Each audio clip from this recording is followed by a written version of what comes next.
सत साहेब बंदी छोड़ सतगुरु रामपाल जी भगवान की जय हो। परमपिता परमात्मा सारी सृष्टि के रचनहार, कुल मालिक, असंख्य ब्रह्मांडों के स्वामी, तीनों लोकों में प्रवेश करके सबका भरण पोषण करने वाले जगत गुरु संत शिरोमणि सतगुरु रामपाल जी परमेश्वर जी के चरण कमल में हम सभी देश विदेश से सत्सेवक भाई बहनों का कोटि कोटि दंडवत प्रणाम। और लाइव वीडियो देख रहे आप सभी भाई बहनों को दास की तरफ से प्यार भरा सत साहेब।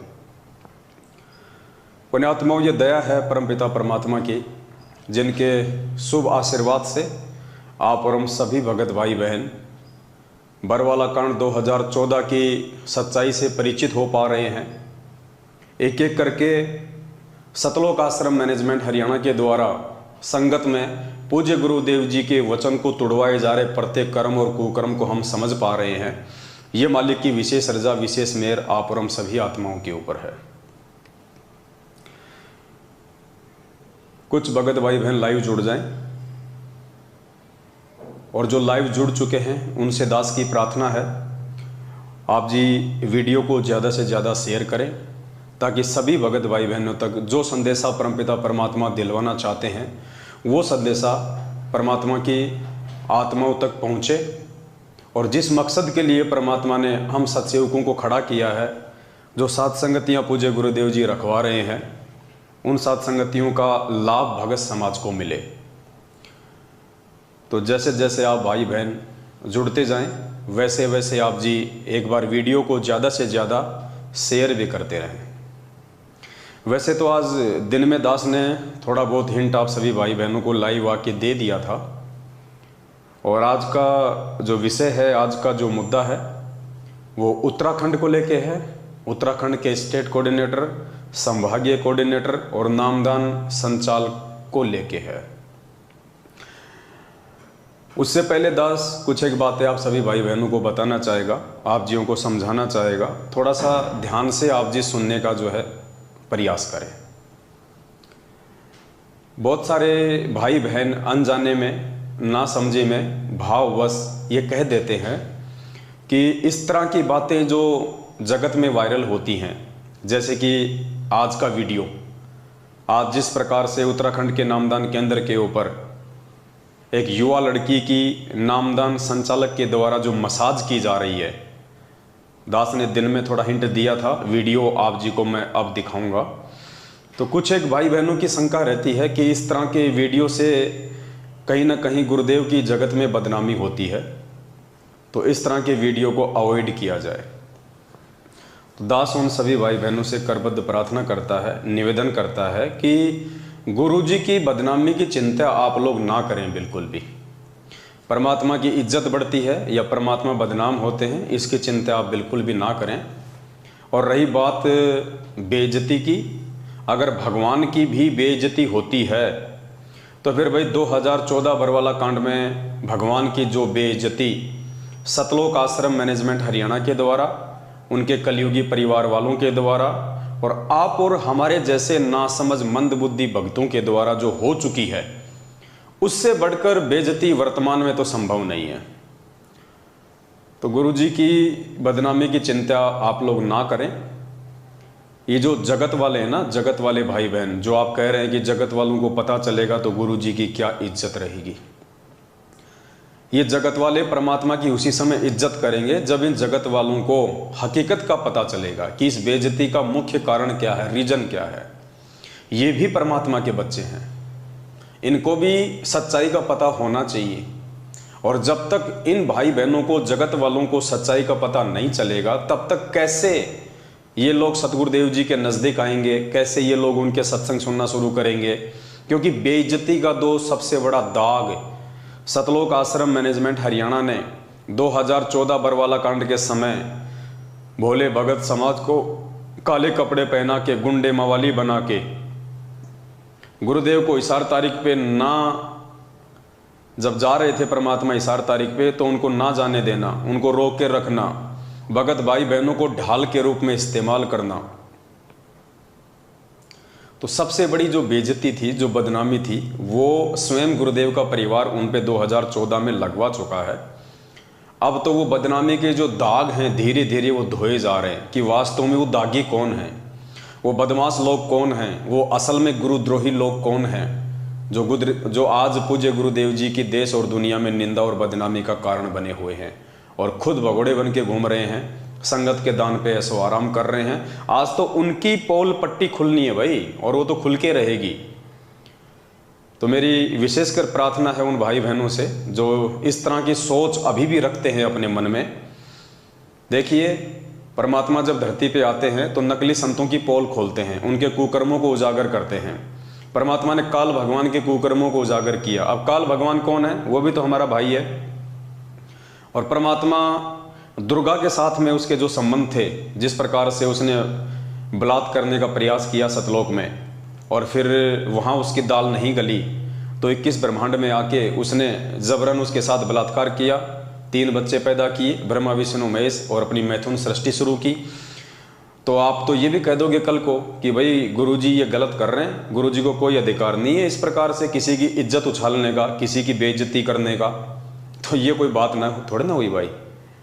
जब परमात्मा ने ब्रह्मा विष्णु महेश से लेके काल और दुर्गा तक के पाखंड को जनमानस के सामने कर दिया, तो ये काल भगवान के छोटे मोटे एजेंट सतलोक आश्रम मैनेजमेंट वाले जो आज अपनी उल्टी हरकतों से भगत समाज की मर्यादा तोड़वा रहे हैं, परमात्मा से उनको दूर कर रहे हैं, क्या उनका पाखंड सार्वजनिक करना उचित नहीं है? है, उचित है और ये जरूरी है। और एक बात दास आपको और बता देता है, ये जो भी घटनाक्रम सात संगतियों के माध्यम से चल रहा है, इसके पीछे परमात्मा के 2 ही मुख्य मकसद हैं। क्योंकि सात संगति, सबसे पहले तो आपको ये जान लेनी चाहिए कि वर्तमान में जो 7 संगतियां शुरू हैं, ये 7 संगतियां कोई मनमुखी रूप से नहीं हैं। सतगुरु रामपाल जी भगवान के विशेष आशीर्वाद से 7 संगतियां शुरू हैं। और इन 7 संगतियों को शुरू करवाने के पीछे सतगुरुदेव जी के 2 मकसद हैं मुख्य। पहला मकसद है, ये जो पाखंडी लोग हैं, जो गुरुदेव के परिवार वाले, बेटा बेटी, भाई बंधु, रिश्तेदार, जवाई, रिश्तेदार, ये कोऑर्डिनेटर, ये मुख्य समझे जाने वाले सेवादार, सबसे पहले तो परमात्मा ने, ये लोग भक्ति मार्ग में सबसे बड़े बाधक हैं परमात्मा के लिए। ये डायरेक्ट काल भगवान के एजेंट हैं। तो परमात्मा ने इनके पाखंड को जनमानस के सामने लेके आना था, और इनके पाखंड को भगत समाज के सामने लाए बिना भगत समाज कभी भी सच्चाई से परिचित नहीं हो सकता। क्योंकि काल भगवान के आदेश अनुसार इन सभी लोगों ने मिलकर सबसे पहले गुरुदेव की आड़ में, गुरुदेव के नज़दीक रह के, गुरुदेव के पास में रह के, आश्रमों में लंबे समय से सेवादार बन के इन लोगों ने एक विश्वास पैदा किया। और आज वो काल भगवान उसी विश्वास का नाजायज फायदा भगत समाज की मर्यादा तोड़वाने में कर रहा है। तो ये सबसे बड़ा रोड़ा है, सबसे बड़ी बाधा है इस परमात्मा के मार्ग में, सबसे बड़ा ब्रेकर है उनका परिवार और ये मैनेजमेंट। तो भाई इसका तो पाखंड जनमानस के सामने आना जरूरी है और आके रहेगा, और 90% आ भी चुका है। भगत समाज धीरे धीरे सच्चाई से परिचित हो भी रहा है, और हजारों की संख्या में लोग आए दिन मैनेजमेंट के कुकर्मों को देख के अपनी भक्ति बचाने के लिए इनसे नाता तोड़ भी रहे हैं। और ये होके रहेगा। एक दिन ये सतलोक आश्रम मैनेजमेंट हरियाणा खाली खोखा बन के रह जाएगा, एक भी व्यक्ति इनके पास में नहीं रहेगा। सब के सब लोग जिनको परमात्मा चाहिए, जो भक्ति के प्यासे हैं, वो लोग साथ संगत से जुड़ जाएंगे। और जिनके संस्कार कमजोर हैं और जिनकी मर्यादाएं टूटी हुई हैं, वो लोग अपने घर बैठ जाएंगे या दूसरे पंथों संतों के पास जाके अपना जीवन बर्बाद कर लेंगे। तो ऐसे भाई बहनों से दास की प्रार्थना है, आप बिल्कुल भी परमात्मा की इज्जत और बेइज्जती की टेंशन ना लें। दूसरा मकसद सात संगति का, जो परमात्मा की विशेष आत्माएं हैं, जो विश्वासी आत्माएं हैं, जिनको परमात्मा ने इसी जन्म में पार करना है, जिनका मोक्ष करना है, जो परमात्मा के हीरे मोती लाल हैं, उन सभी आत्माओं को परमात्मा ने इनके पाखंड को दिखा दिखा के और सात संगतियों से जोड़ना है, उनको सच्चाई के रास्ते पे लाके खड़ा करना है, ताकि आगे की यात्रा वो मर्यादा में रह के शुरू कर सकें। और मर्यादा में रहेंगे तो ही हमारी भक्ति बनेगी, तो ही हम परमात्मा के भगत कहलाएंगे, अन्यथा हम भक्ति और भगवान से कोसों दूर हैं। तो ये 2 मकसद हैं परमात्मा के, आप इनको गांठ बांध लीजिए। मैनेजमेंट का सत्यानाश निश्चित है, होके रहेगा, कोई रोक नहीं सकता। क्योंकि ये सतलोक आश्रम मैनेजमेंट हरियाणा कह लीजिए या गुरुदेव का कलयुगी परिवार कह लीजिए, ये भक्ति मार्ग में सबसे बड़ा रोड़ा है, सबसे बड़ी बाधा है, जिसको उखाड़ फेंकना परमात्मा के लिए नितांत आवश्यकता है। मालिक ने हमें चारों युगों का इतिहास पढ़ाया है, बताया है कि इस कबीर परमेश्वर के सत भक्ति मार्ग में सबसे बड़ा रोड़ा उनके अपने लोग खड़े होते हैं, जो नाद वाले, जो बिंद वाले हैं। दो प्रकार के होते हैं, एक नाद के, एक बिंद के। नाद वो होते हैं जो सतगुरु के वचन के बेटा बेटी होते हैं, जैसे आप और हम, और एक होते हैं बिंद के, जो उनके परिवार के होते हैं। तो परमात्मा ने कहा कि बिंद वालों ने तो इस भक्ति का हमेशा ही बट्ठा बैठाया है, और मेरा जो मार्ग है वो हमेशा मेरे नाद पुत्रों से, मेरे वचन के शिष्य और शिष्यों से चलता है। तो इस आधार से भी गुरुदेव के परिवार का जड़ से सत्यानाश होना लाजमी है। सत्यानाश का मतलब मैं ये नहीं कह रहा कि उनको मौत के घाट उतारना है परमात्मा ने, नहीं, वो तो जैसे उनके कर्म कुकर्म है उस आधार से उनको स्वतः ही आने वाले समय में उनको फल मिल जाएगा, उनको परिणाम मिल जाएगा। सत्यानाश का मतलब है संगत के सामने उनकी दो कौड़ी की इज्जत कर देना। आज नादानी में मूर्ख संगत का कुछ हिस्सा जो गुरुदेव के परिवार को, उनके परिवार के होने के चलते ब्रह्मा विष्णु महेश की तरह बहुत बड़ी उपाधि देके बैठे हैं और उन्हीं के सारे सतलोक जाने की सोच रहे हैं। उन लोगों के सामने उस परिवार को नंगा कर देना, बिल्कुल उनके पाखंडवाद को सबके सामने ले आना, वो कितना गुरुदेव को मानते हैं, कितना जानते हैं, इस बात की सबको जड़ से हकीकत का मालूम हो जाना। और तीसरी बात, परमात्मा ने तो अपने बेटा बेटी की भी नहीं छुपाई।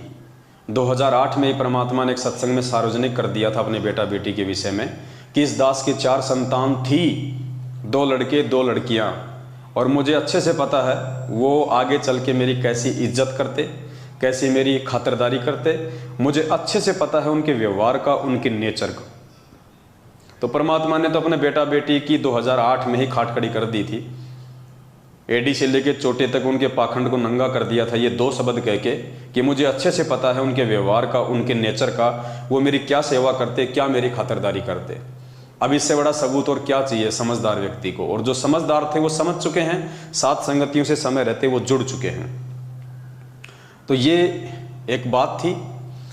दूसरी बात, कुछ भाई बहन कहते हैं कि ये निंदा चुगली में आता है, तो उनसे मेरी प्रार्थना है, अभी आप निंदा और चुगली की परिभाषा से परिचित नहीं हैं। जिस दिन आप निंदा और चुगली की परिभाषा से परिचित हो जाएंगे, उस दिन आप लोग भी दास की सेवा में हाथ बटाना शुरू कर देंगे।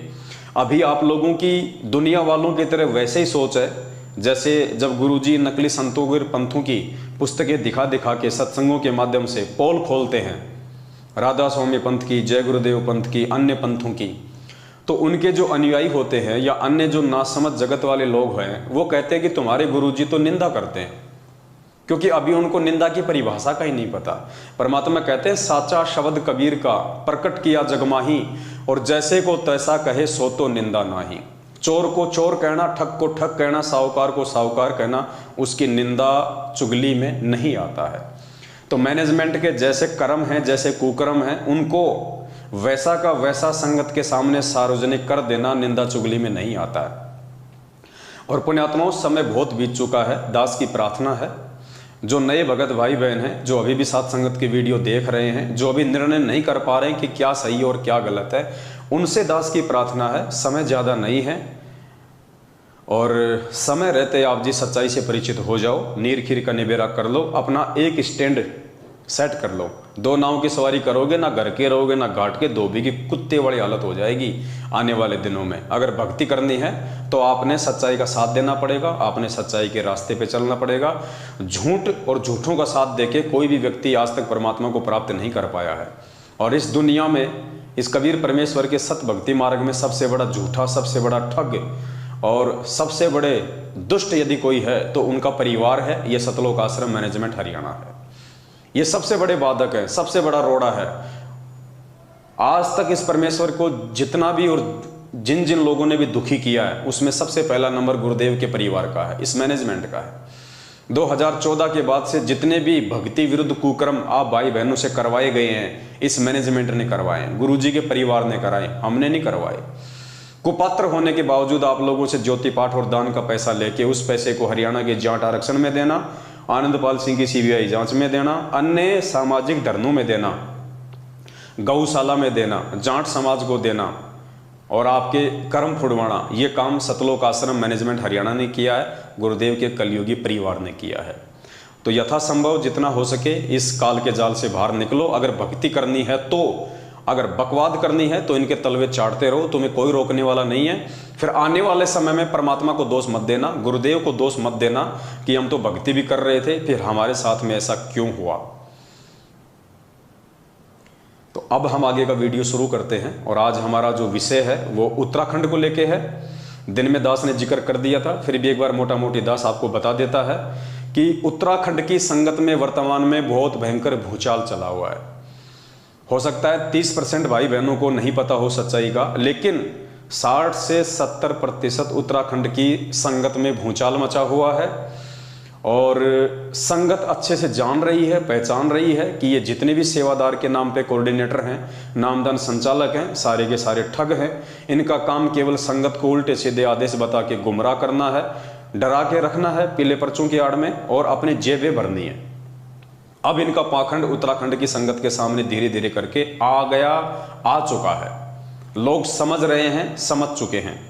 ऐसा ही एक पाखंड दास आप सभी भाई बहनों के सामने सार्वजनिक करने जा रहा है। उत्तराखंड के भाई बहन जो मुझे देख रहे हैं उन सबको अच्छे से पता है कि उत्तराखंड में क्या चल रहा है। उत्तराखंड का स्टेट कोऑर्डिनेटर है अनूप दास।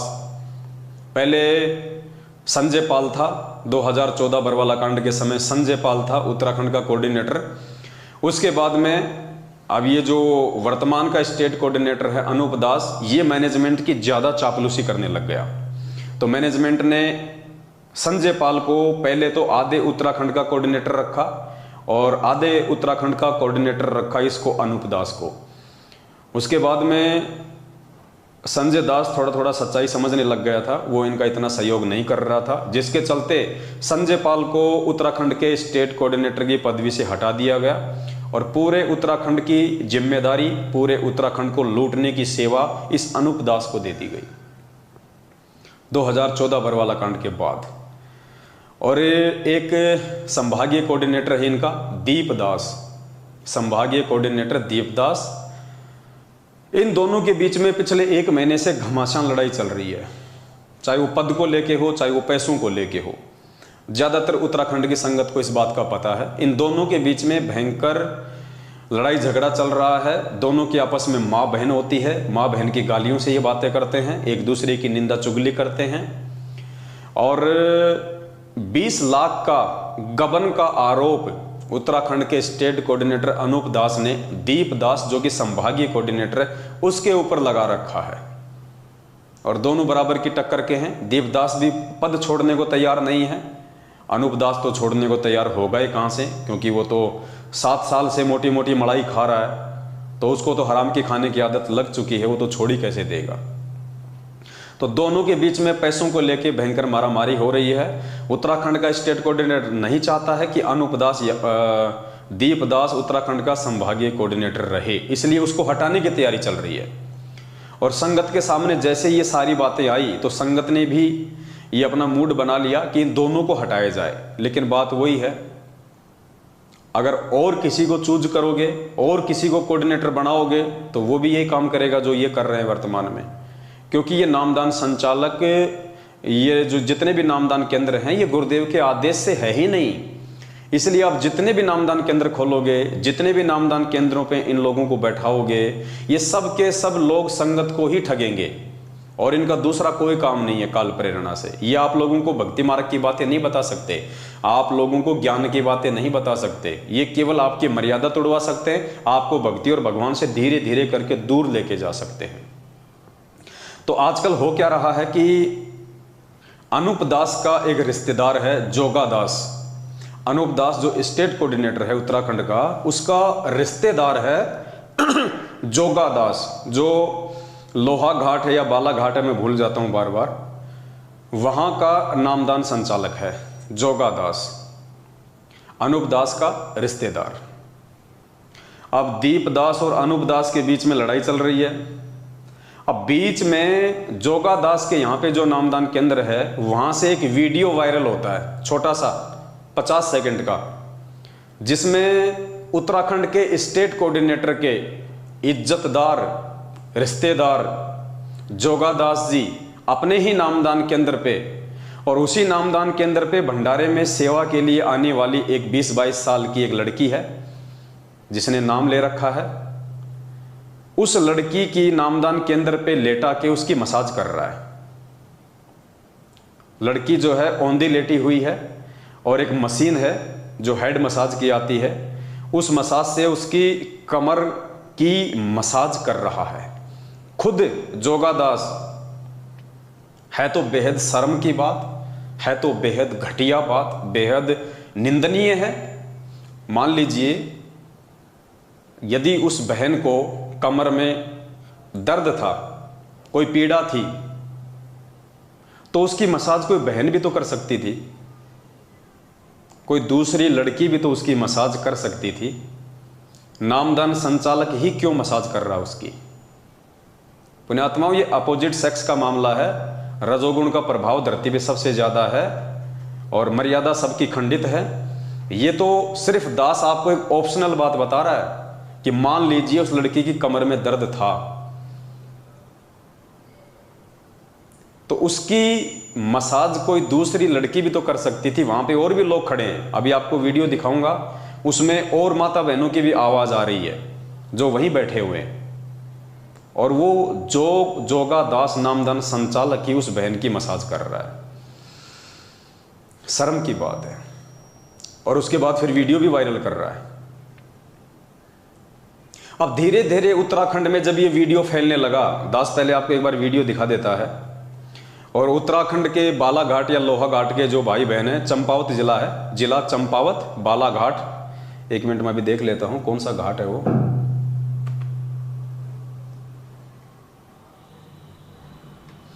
ये नामदान केंद्र या मसाज केंद्र जोगादास नामदान संचालक लोहाघाट है, लोहाघाट नामदान केंद्र है ये, जिला चंपावत, उत्तराखंड। ये जोगादास जी हैं जो कि वहाँ के नामदान संचालक हैं, और उत्तराखंड के स्टेट कोऑर्डिनेटर अनूप दास के ये रिश्तेदार हैं। ये सामने सतगुरु रामपाल जी भगवान की फोटो है, ये नामदान केंद्र का सीन है। सामने सतगुरु रामपाल जी भगवान का बड़ा सारा पोस्टर लगा हुआ है। इधर ये 20-22 साल की ये लड़की है, युवा लड़की है, जो वहाँ के नामदान केंद्र पे सेवा करने आती है। भाई साहब के हाथ में ये मशीन है और ये कमर के नीचे के हिस्से की ये इसकी मसाज कर रहा है। और मसाज तो बहुत काफ़ी समय की इसने, हो सकता है 20-25 मिनट तक मसाज की हो, लेकिन वीडियो केवल 50 सेकंड का ही आया है। तो आप एक बार वीडियो देख लीजिएगा।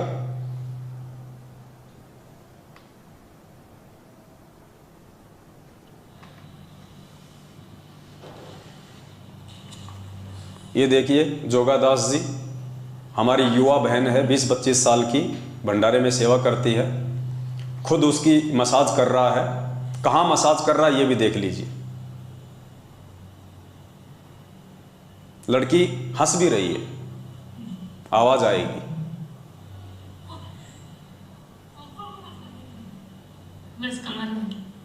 और भी लोग खड़े हैं। भाई साहब वॉल्यूम थोड़ा तेज कर रहा है।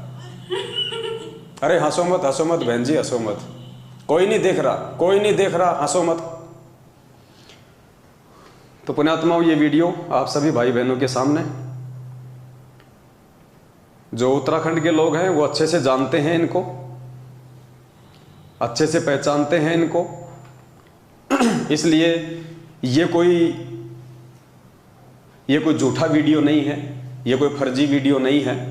अब ये शर्म की बात है, ये सोचने की बात है। ये लोग इतने काल प्रेरित हो चुके हैं रजोगुण के प्रभाव से, इनको इतनी भी तमीज़ नहीं है, इनको इतनी भी कॉमन सेंस नहीं है कि एक युवा लड़की जो 20 से 25 साल की उम्र की है, नामदान केंद्र पे सेवा करती है, और मान लीजिए कि किसी कारण से इस लड़की की कमर में दर्द भी हो रहा होगा, चलो हम ये मान लेते हैं, तो भी इस नालायक व्यक्ति को, इस मूर्ख प्राणी को ये शर्म आनी चाहिए थी इस लड़की की खुद मसाज करते हुए।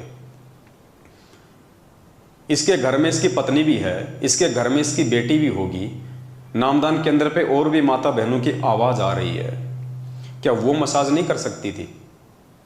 क्या ये मशीन कोई कंप्यूटर से चलती है क्या, जो केवल जोगा दास को ही मालूम है, इसको यही इसका एक्सपीरियंस होल्डर है? और दूसरी बात पुण्यात्माओं, अगर ये मसाज के अंदर नहीं है, अगर ये नामदान के अंदर मसाज के अंदर नहीं है, तो जोगा दास के घर में ये मशीन का क्या काम है? ये मशीन तो नाई की दुकान पे होनी चाहिए। इस मशीन से तो नाई लोग मसाज करते हैं। पहली बात तो भगत को कोई मतलब ही नहीं है अपने घर पे मसाज की मशीन रखने का, तो ये मशीन क्यों रखी हुई है? इससे आइडिया लगा सकते हैं आप लोग। ये मसाज के बहाने ये लोग किस क्रिया को जन्म दे रहे हैं? मसाज के बहाने इन नामदान केंद्रों पे क्या चल रहा है? ये नामदान संचालक नहीं है, ये काल भगवान के एजेंट हैं। अब ये युवा लड़की 20-25 साल की उम्र ही क्या होती है, कभी भी बहक सकती है, कैसे भी बहल सकती है। आए दिन संगत में ऐसे ही मुकदमे हो रहे हैं। युवा लड़के लड़कियां पुस्तक सेवा करने जाते हैं, आते वक्त दोनों सेटिंग कर लेते हैं। बहुत सारे केस है ऐसे। पुस्तक सेवा के बहाने माँ बाप अपने युवा बेटा बेटियों को भेज देते हैं और वो आपस में अपनी सेटिंग कर लेते हैं। बहुत सारे मुकदमे हुए पड़े हैं संगत में, बहुत सारे। तो देखिए आपकी आंखों के सामने क्या हो रहा है यहाँ पे। शर्म की बात है पुण्यात्माओं, शर्म की बात है। ऐसे लोगों की वजह से, ऐसे दुष्ट प्राणियों की वजह से, ऐसे एडी से लेके चोटी तक रजोगुण से ओतप्रोत इन महान पुरुषों की वजह से आज सतगुरु रामपाल जी भगवान बदनाम है। अरे वीडियो बना के वायरल करने की क्या जरूरत थी महापुरुष? इस वीडियो को रोकने के लिए, इस वीडियो को वायरल ना हो, इस वीडियो को रोकने के लिए उत्तराखंड का स्टेट कोऑर्डिनेटर अनूप दास एडी से चोटी तक का जोर लगा रहा था। एडी से चोटी तक का। क्यों? क्योंकि ये उसका रिश्तेदार है। और दीप दास को यदि संभागीय कोऑर्डिनेटर के पद से हटाया जा रहा है तो फिर इसको क्यों रखा जाएगा? इसलिए इस वीडियो को उसने बहुत सारी जगहों से उसने डिलीट भी करवाया, बहुत सारे लोगों पे उसने दबाव भी डाला गुरुजी का आदेश बता के कि इस वीडियो को आगे शेयर ना किया जाए वरना नामखंड हो जाएगा। क्यों? क्योंकि इसके रिश्तेदार की इज्जत पे आन पड़ी है। अगर दीपदास को हटाना है तो फिर रिश्तेदार को भी हटाना पड़ेगा। अब रिश्तेदार को हटा नहीं सकता क्योंकि रिश्तेदार उसको पैसे कमा कमा के दे रहा है। रिश्तेदार भी अच्छे तरीके से मसाज कर रहा है, बढ़िया, उसका भी मन बहल रहा है। इसलिए 1 महीने से उत्तराखंड के स्टेट कोऑर्डिनेटर अनूप दास और संभागीय कोऑर्डिनेटर दीप दास के बीच में 36 का आंकड़ा हो रखा है। पुण्यात्माओं, इस सारी गंदगी के बीच में कौन पिस रहा है, कौन मर रहा है? नुकसान किसका है? परमात्मा का और संगत का। सबसे बड़ा नुकसान संगत का। अब आप सोचिए, ऐसे रजोगुण से प्रभावित व्यक्तियों के नामदान केंद्रों पे जाके आप क्या नाम शुद्ध करवाएंगे? आप इनके तो खुद के नामखंड पड़े, इन व्यक्तियों के तो खुद के नामखंड पड़े हैं, तुम्हारे नाम कहां से शुद्ध करवाएंगे? और जो इज्जतदार भाई बहन हैं, जिनके समाज में इज्जत है, जो अच्छे घरों के भगत भाई बहन हैं, उनसे मेरी हाथ जोड़ के विनती है, पहली बात तो इन फर्जी नामदान केंद्रों पे आप जाइए मत, क्योंकि ये काल भगवान के नामदान केंद्र हैं, ये सतगुरु रामपाल जी भगवान के नहीं हैं। और फिर भी यदि आप अपनी छोटी सोच के चलते, हमारी बातों को महत्व ना देने के चलते इन नामदान केंद्रों पे जाना पसंद भी करते हैं, तो भाई मेरी हाथ जोड़ के विनती है, आपकी जो युवा लड़कियां हैं, आपकी युवा बहन है, आपकी युवा पत्नी है या आपकी लड़की है, आप उनको अकेले में किसी भी नामदान केंद्र पे ना भेजिए, क्योंकि हर नामदान केंद्र पे भगत के भेष में एक भेड़िया बैठा है, एक राक्षस बैठा है। कब आपकी बहन बेटी और पत्नी के साथ में कुकर्म हो जाए कोई भरोसा नहीं है, कोई गारंटी नहीं है। कल को ये मत कहना कि हमारे को किसी ने बताया नहीं। सबको पता है, आज से 2 साल पहले मध्य प्रदेश के धार जिले के नामदान केंद्र पे आदिवासी समाज की एक भूरी दासी नाम की बहन, दास ने 3 घंटे का वीडियो बनाया था। अपने 3 बच्चों के साथ में या 2 बच्चों के साथ में, छोटे छोटे बच्चों के साथ में नाम शुद्ध करवाने गई थी। पुण्यात्माओं, धार जिले का नामदान सेवादार, उसका नाम भूल गया मैं, क्या नाम था भगत जी उसका, ध्यान है? जो मर गया अभी, एक्सीडेंट में मरा, उसका नाम दास के दिमाग से निकल गया। भैरूलाल जो धार जिले के नामदान पे सेवा करता था, फार्म भरने की, नाम दीक्षा दिलवाने की। हालांकि अभी 1 महीने पहले उसका एक्सीडेंट हुआ और वो मर गया, अकाल मौत, ट्रैक्टर के नीचे दब के। अब जैसे कर्म करोगे वैसे परिणाम तो मिलेंगे। उस व्यक्ति ने उस बहन के साथ 8 दिन तक नामदान केंद्र के ऊपर बलात्कार किया, उस बहन को अपनी हवस का शिकार बनाया। और जब मामला सबके सामने आ गया तो देखिए, ये दुष्ट लोग, मैनेजमेंट वाले, उस मामले को दबाने के लिए गुरुजी का आदेश बता रहे हैं कि गुरुजी का आदेश है इस मामले को दबा दिया जाए। 10-15 लाख रुपए उस बहन के पति को भी दिए ताकि वो अपनी FIR वापस ले ले। उस बहन को कोर्ट में ले जाके एफिडेविट लिखवा लिया कि हमें आपस में प्यार हो गया था। 3 बच्चों की माँ वो भूरी दासी, 2 बच्चों का बाप वो भैरूलाल, और आपस में उनको आई लव यू हो गया। ये है काल प्रेरित लोगों की सोच, ये है नामदान केंद्रों की हकीकत। एक नहीं, कुछ दिन पहले, लगभग 7-8 महीने हुए होंगे, हरियाणा के सोनीपत नामदान केंद्र से नामदान संचालक रणवीर को हटा दिया गया था। क्यों? वहां जो माता बहनें आती थी वो उनके मोबाइल नंबर लेके फिर रात को मीठी मीठी बातें करता था। उसकी एक ऐसी ही ऑडियो किसी बहन के साथ वायरल हो गई, अश्लील बातें करते हुए। बताओ, जिसकी खोपड़ी में सफेद बाल आ रहे हैं, नामदान संचालक है रणवीर दास, सोनीपत नामदान केंद्र का, हरियाणा, और माता बहनों के साथ में अश्लील बातें करता है। और जब वो ऑडियो उसकी वायरल हुई तो उसको कुछ दिनों के लिए हटा दिया गया। 1 महीने बाद उसको वापस सेवा में ले लिया। मामला ठंडा हो गया। संगत मूर्ख है, संगत ने ध्यान नहीं दिया। तो ये एक नहीं पुण्यात्माओं, इनके जितने भी नामदान केंद्र हैं, कुछ एक को छोड़ के 90% जितने भी नामदान केंद्र हैं, ये सब के सब हवस के अड्डे हैं। ये सब के सब हवस के अड्डे हैं। कुछ माता बहनें तो शर्माते हुए बताती नहीं है फिर बातें। कुछ माता बहनें तो शर्माते हुए अपनी इज्जत के डर से इनकी हकीकत बाहर आके नहीं बताती हैं, और कुछ चीजें परमात्मा की दया से बाहर आ जाती हैं ताकि संगत को मालूम पड़े कि हकीकत क्या है। तो ये हकीकत आपके सामने है, कोई झूठ नहीं है, कोई पाखंड नहीं है, वीडियो में प्रमाण है। ये जोगादास जी हैं जो व्हाइट कलर की टोपी पहन रखी है, सब जानते हैं उत्तराखंड के लोग इनको। चंपावत जिले के हैं, बालाघाट नामदान केंद्र है, लोहा घाट। वीडियो एक बार फिर से देख लीजिए, अगर आपको समझ में नहीं आया, ढंग से नहीं दिखाया तो वीडियो एक बार फिर से देख लीजिए।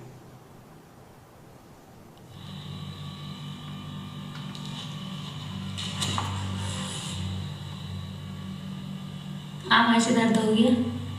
ये दूसरी लड़की है, साइड में खड़ी हुई है, लेकिन उससे नहीं करवा रहा। और देखिए कहाँ कहाँ मशीन चला रहा है, शर्म की बात है।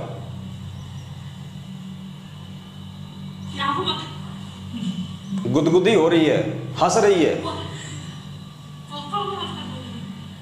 बस कमर में।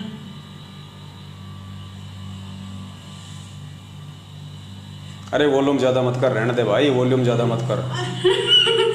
अरे धीरे धीरे धीरे धीरे धीरे, और भी लोग देख रहे हैं, लाखों लोग देख रहे हैं, धीरे, हंसो मत। तो ये है पुण्यात्माओं हकीकत इन फर्जी नामदान केंद्रों की। आए दिन दास कुत्ते की तरह भोगता रहता आप सभी भाई बहनों को। और निवेदन करूंगा, फिर से निवेदन करूंगा, जो इज्जतदार भाई बहन हैं, जिन्होंने गलती से इन फर्जी नामदान केंद्र से नाम दीक्षा ले ली ऑनलाइन या वहां जाके, प्रार्थना है अपनी माता बहनों को, अपनी बेटियों को अकेले में, कम से कम अकेले में इन नामदान केंद्रों पे भेजने की महागलती ना करें। कब आपकी घर की इज्जत को बाजार में नंगा कर दिया जा सकता है, कोई भरोसा नहीं है, कोई भरोसा नहीं है। ये राक्षस लोग हैं। अरे जो सतगुरु रामपाल जी भगवान के साथ में दगा कर सकते हैं, उनकी संगत के साथ में दगा कर सकते हैं, आपकी बहन बेटियां उनके लिए क्या महत्व रखती हैं? तो दास की प्रार्थना है, थोड़ा बचिए इन लोगों से और बचाइए अपने घर की इज्जत को इन फर्जी नामदान केंद्रों पे भेज के। और पुण्यात्माओं, समय रहते साथ संगति से जुड़ जाओ। और एक बार आप साथ संगति से जुड़े, आपको किसी नामदान केंद्र पे जाने की जरूरत नहीं है, आपको कहीं कोई नाम शुद्ध करवाने की जरूरत नहीं है, क्योंकि जिस दिन आप साध संगति से जुड़ जाओगे, सत्य से परिचित हो जाओगे, आपकी आत्मा इतनी दृढ़ हो जाएगी और साध संगति से जुड़ने के चलते आपको इतना विश्वास हो जाएगा, आप जिंदगी में मर्यादा खंडित नहीं करोगे। और जो मर्यादा खंडित नहीं करेगा उसको क्या जरूरत है फर्जी नामदान केंद्रों पे धक्के खाने की, अपनी इज्जत उतरवाने की। तो देखिए कैसे नंगा नाच इन नामदान केंद्रों पे चल रहा है, कैसा नंगा नाच। कॉमन सेंस भी नहीं है इन लोगों को, काल इस कदर इनकी बुद्धि पे सवार है, इनको कॉमन सेंस भी नहीं है कि हो क्या रहा है, हम क्या कर रहे हैं, हम किस रास्ते पे जा रहे हैं। ये परमात्मा की विशेष मेहर समझ लेना पुण्यात्माओं, जो ये वीडियो बाहर निकल के आया है, वरना इस वीडियो को रोकने के लिए तो लाखों रुपए बर्बाद कर दिए मैनेजमेंट ने, संगत का लाखों रुपया, कि ये वीडियो संगत में वायरल ना हो। लेकिन भाई होने को कौन रोक सकता है? जब परमात्मा खुद ही चाह रहे हैं वीडियो को वायरल करवाना, तो भाई तुम्हारी क्या औकात है कि तुम 1 लाख क्या 1 करोड़ रुपया खर्च कर दो, वीडियो नहीं रुकने वाला। तो ये विशेषकर उत्तराखंड की संगत को तो समझ में आ जाना चाहिए पुण्यात्माओं, आप लोगों के जीवन के साथ में क्या खिलवाड़ किया जा रहा है, आप लोगों को कहां बैठाया जा चुका है काल भगवान की गोद में। अरे किस बात से डरते हो आप लोग, किस बात की चिंता है आप लोगों को? अरे नाम आपको संत रामपाल जी भगवान ने दिया, ज्ञान आपको संत रामपाल जी भगवान ने दिया, सतलोक आपको संत रामपाल जी भगवान लेके जाएंगे। तुम चापलूसी इन 2 कोटि के जीवों की क्यों कर रहे हो? तुम इनकी गुलामी क्यों कर रहे हो भाई? किस बात का डर है तुम्हें, किस बात का भय है? ये छोटे छोटे एजेंट हैं, ये तो छोटे छोटे एजेंट पृथ्वी लोक पे। कल को जब शरीर छोड़ोगे, त्रिकुटी पे जाओगे, तो परमात्मा कहते हैं 14 करोड़ यम के दूत मिलेंगे, 14 करोड़। उनका सामना कैसे करोगे भाई साहब? उनका सामना कैसे करोगे जब पृथ्वी लोक पे इन 2 कोटि के जीवों का सामना नहीं कर पा रहे तुम? आंखों देखने के बाद भी सच को सच कहने की तुम्हारी हिम्मत नहीं है, तुम कहां से सतलोक प्राप्त करोगे? ऐसी आत्माओं को तो परमात्मा तुरंत रिजेक्ट करता है, जो सच को सच नहीं कह सकते, आंखों देखने के बाद भी, प्रमाण देखने के बाद भी। जब से गुरुदेव जेल गए हैं तब से लेके आज तक आप लोगों को जितने भी आदेश सुनाए गए हैं, क्या कोई भी आदेश आपने गुरुदेव के मुख कमल से सुना है? क्या आप में से कोई भी व्यक्ति हिसार जेल में गया है गुरुदेव से सुनने के लिए कि यह आदेश सही है गलत है? सिर्फ देखा देखी, भेड़ चाल। भाई 650 साल पहले के इतना ऐसी लात लगेगी, असंख्य युग बीत जाएंगे यहां गधे कुत्ते सुअर बनते हुए। परमात्मा कहते हैं जब तक ना देखे निज नैना तब तक ना माने अपने गुरु के बहना। परमात्मा यहां तक कहते हैं कि अपने गुरु की बातों पे भी तब तक यकीन ना करो जब तक अपनी आंखों से ना देख लो। थर्ड पर्सन कुछ भी बोले उस पर यकीन नहीं करना। कोई भी ऐरा गहरा व्यक्ति एक पीला पर्चा कंप्यूटर से टाइप करके तुम्हें निकाल देता है और नीचे लिख देता है संत रामपाल दास, वो गुरु जी का आदेश हो गया। मैं बना दूं पीला पर्चा और नीचे लिख देता हूं संत रामपाल दास और कह देता हूं जितनी भी संगत है सब अपनी प्रॉपर्टीज पवन दास के नाम पे कर दो, एक भी कर देगा क्या? तो क्यों? तुम मूर्ख हो, तुम गधे हो, तुम्हारी बुद्धि उस स्तर की काम नहीं कर रही। रह जाओगे, रोगे सिर पे हाथ रख के। बाद में बता रहा हूं तुम्हें, कुछ हाथ नहीं लगेगा। ये परीक्षा चल रही है, परीक्षा, मजाक नहीं चल रहा। 2014 के बाद से भगवान हमारी कदम कदम पे परीक्षा ले रहा है, इसको मजाक मत समझ लेना। रह जाओगे, रोगे सिर पे हाथ रख के, कुछ नहीं मिलेगा। बाद में फिर कहते रहना अरे यार वो पवन दास तो बिल्कुल ठीक कहा करता था, अरे यार हमने ध्यान ही नहीं दिया। अब फिर बाद में भगवान ध्यान नहीं देगा। आज अगर तुम ध्यान नहीं दे रहे ना तो कल को परमात्मा ध्यान नहीं देगा। सिर पे हाथ रख के रोगे, धरती पे ठिकाना नहीं होगा। ये भगवान किसी का सगा नहीं है। तो उत्तराखंड के भाई बहनों से मेरी हाथ जोड़ के विनती है, मेरी प्रार्थना है, पुण्यात्माओं इस काल के जाल से बाहर निकलो। अरे मेरा क्या स्वार्थ है भाई? तुम लोगों ने मुझे ज्योति का पैसा दिया क्या? पाठ का पैसा दिया क्या? दान का पैसा दिया क्या? किस बात से नफरत भैया? किस बात से मुंह छुपा के बैठे हो? मैं तुम्हारा जेठ हूं क्या? मेरे से शर्म आती है क्या तुम्हारे को? है जो पवन दास का मुंह देख लोगे तो नाम खंड हो जाएगा। मैं तुम्हारा जेठ लगता हूं? तुम तो काल भगवान से भी इतने नहीं डरते जितना मुझ पवन दास से डरते हो। तो भक्ति क्या खाक करोगे? जब तुम मेरे से पृथ्वी लोक पे इतना डर रहे हो तो ऊपर जाओगे और काल भगवान मिलेगा और उसके एजेंट मिलेंगे, तब तो तुम्हारा सब कुछ एक हो जाएगा, तुम कहां टिक पाओगे उनके सामने। जब पवन दास के वीडियो देखने की तुम हिम्मत नहीं कर सकते, पवन दास से बात करने की तुम हिम्मत नहीं कर सकते, तुम्हें इतना भय है, अरे ऊपर जाओगे किस ब्रह्मांड के स्वामी से तो तुम नजर भी नहीं मिला पाओगे, तुम्हारी पतलून गीली हो जाएगी उसको देखते ही। ये रिहर्सल चल रही है, परमात्मा रिहर्सल करवा रहा है सत्य असत्य की, धर्म और अधर्म की लड़ाई है। रोगे बात में सिर पे हाथ धर के, कुछ नहीं मिलेगा। तो उत्तराखंड वाले भाई बहनों से मेरी प्रार्थना है थोड़ा समझे इन चीजों को।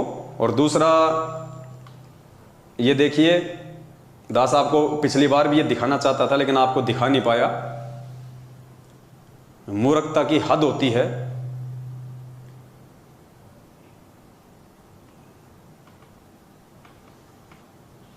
ये देखिए, ये एक आरटीआई है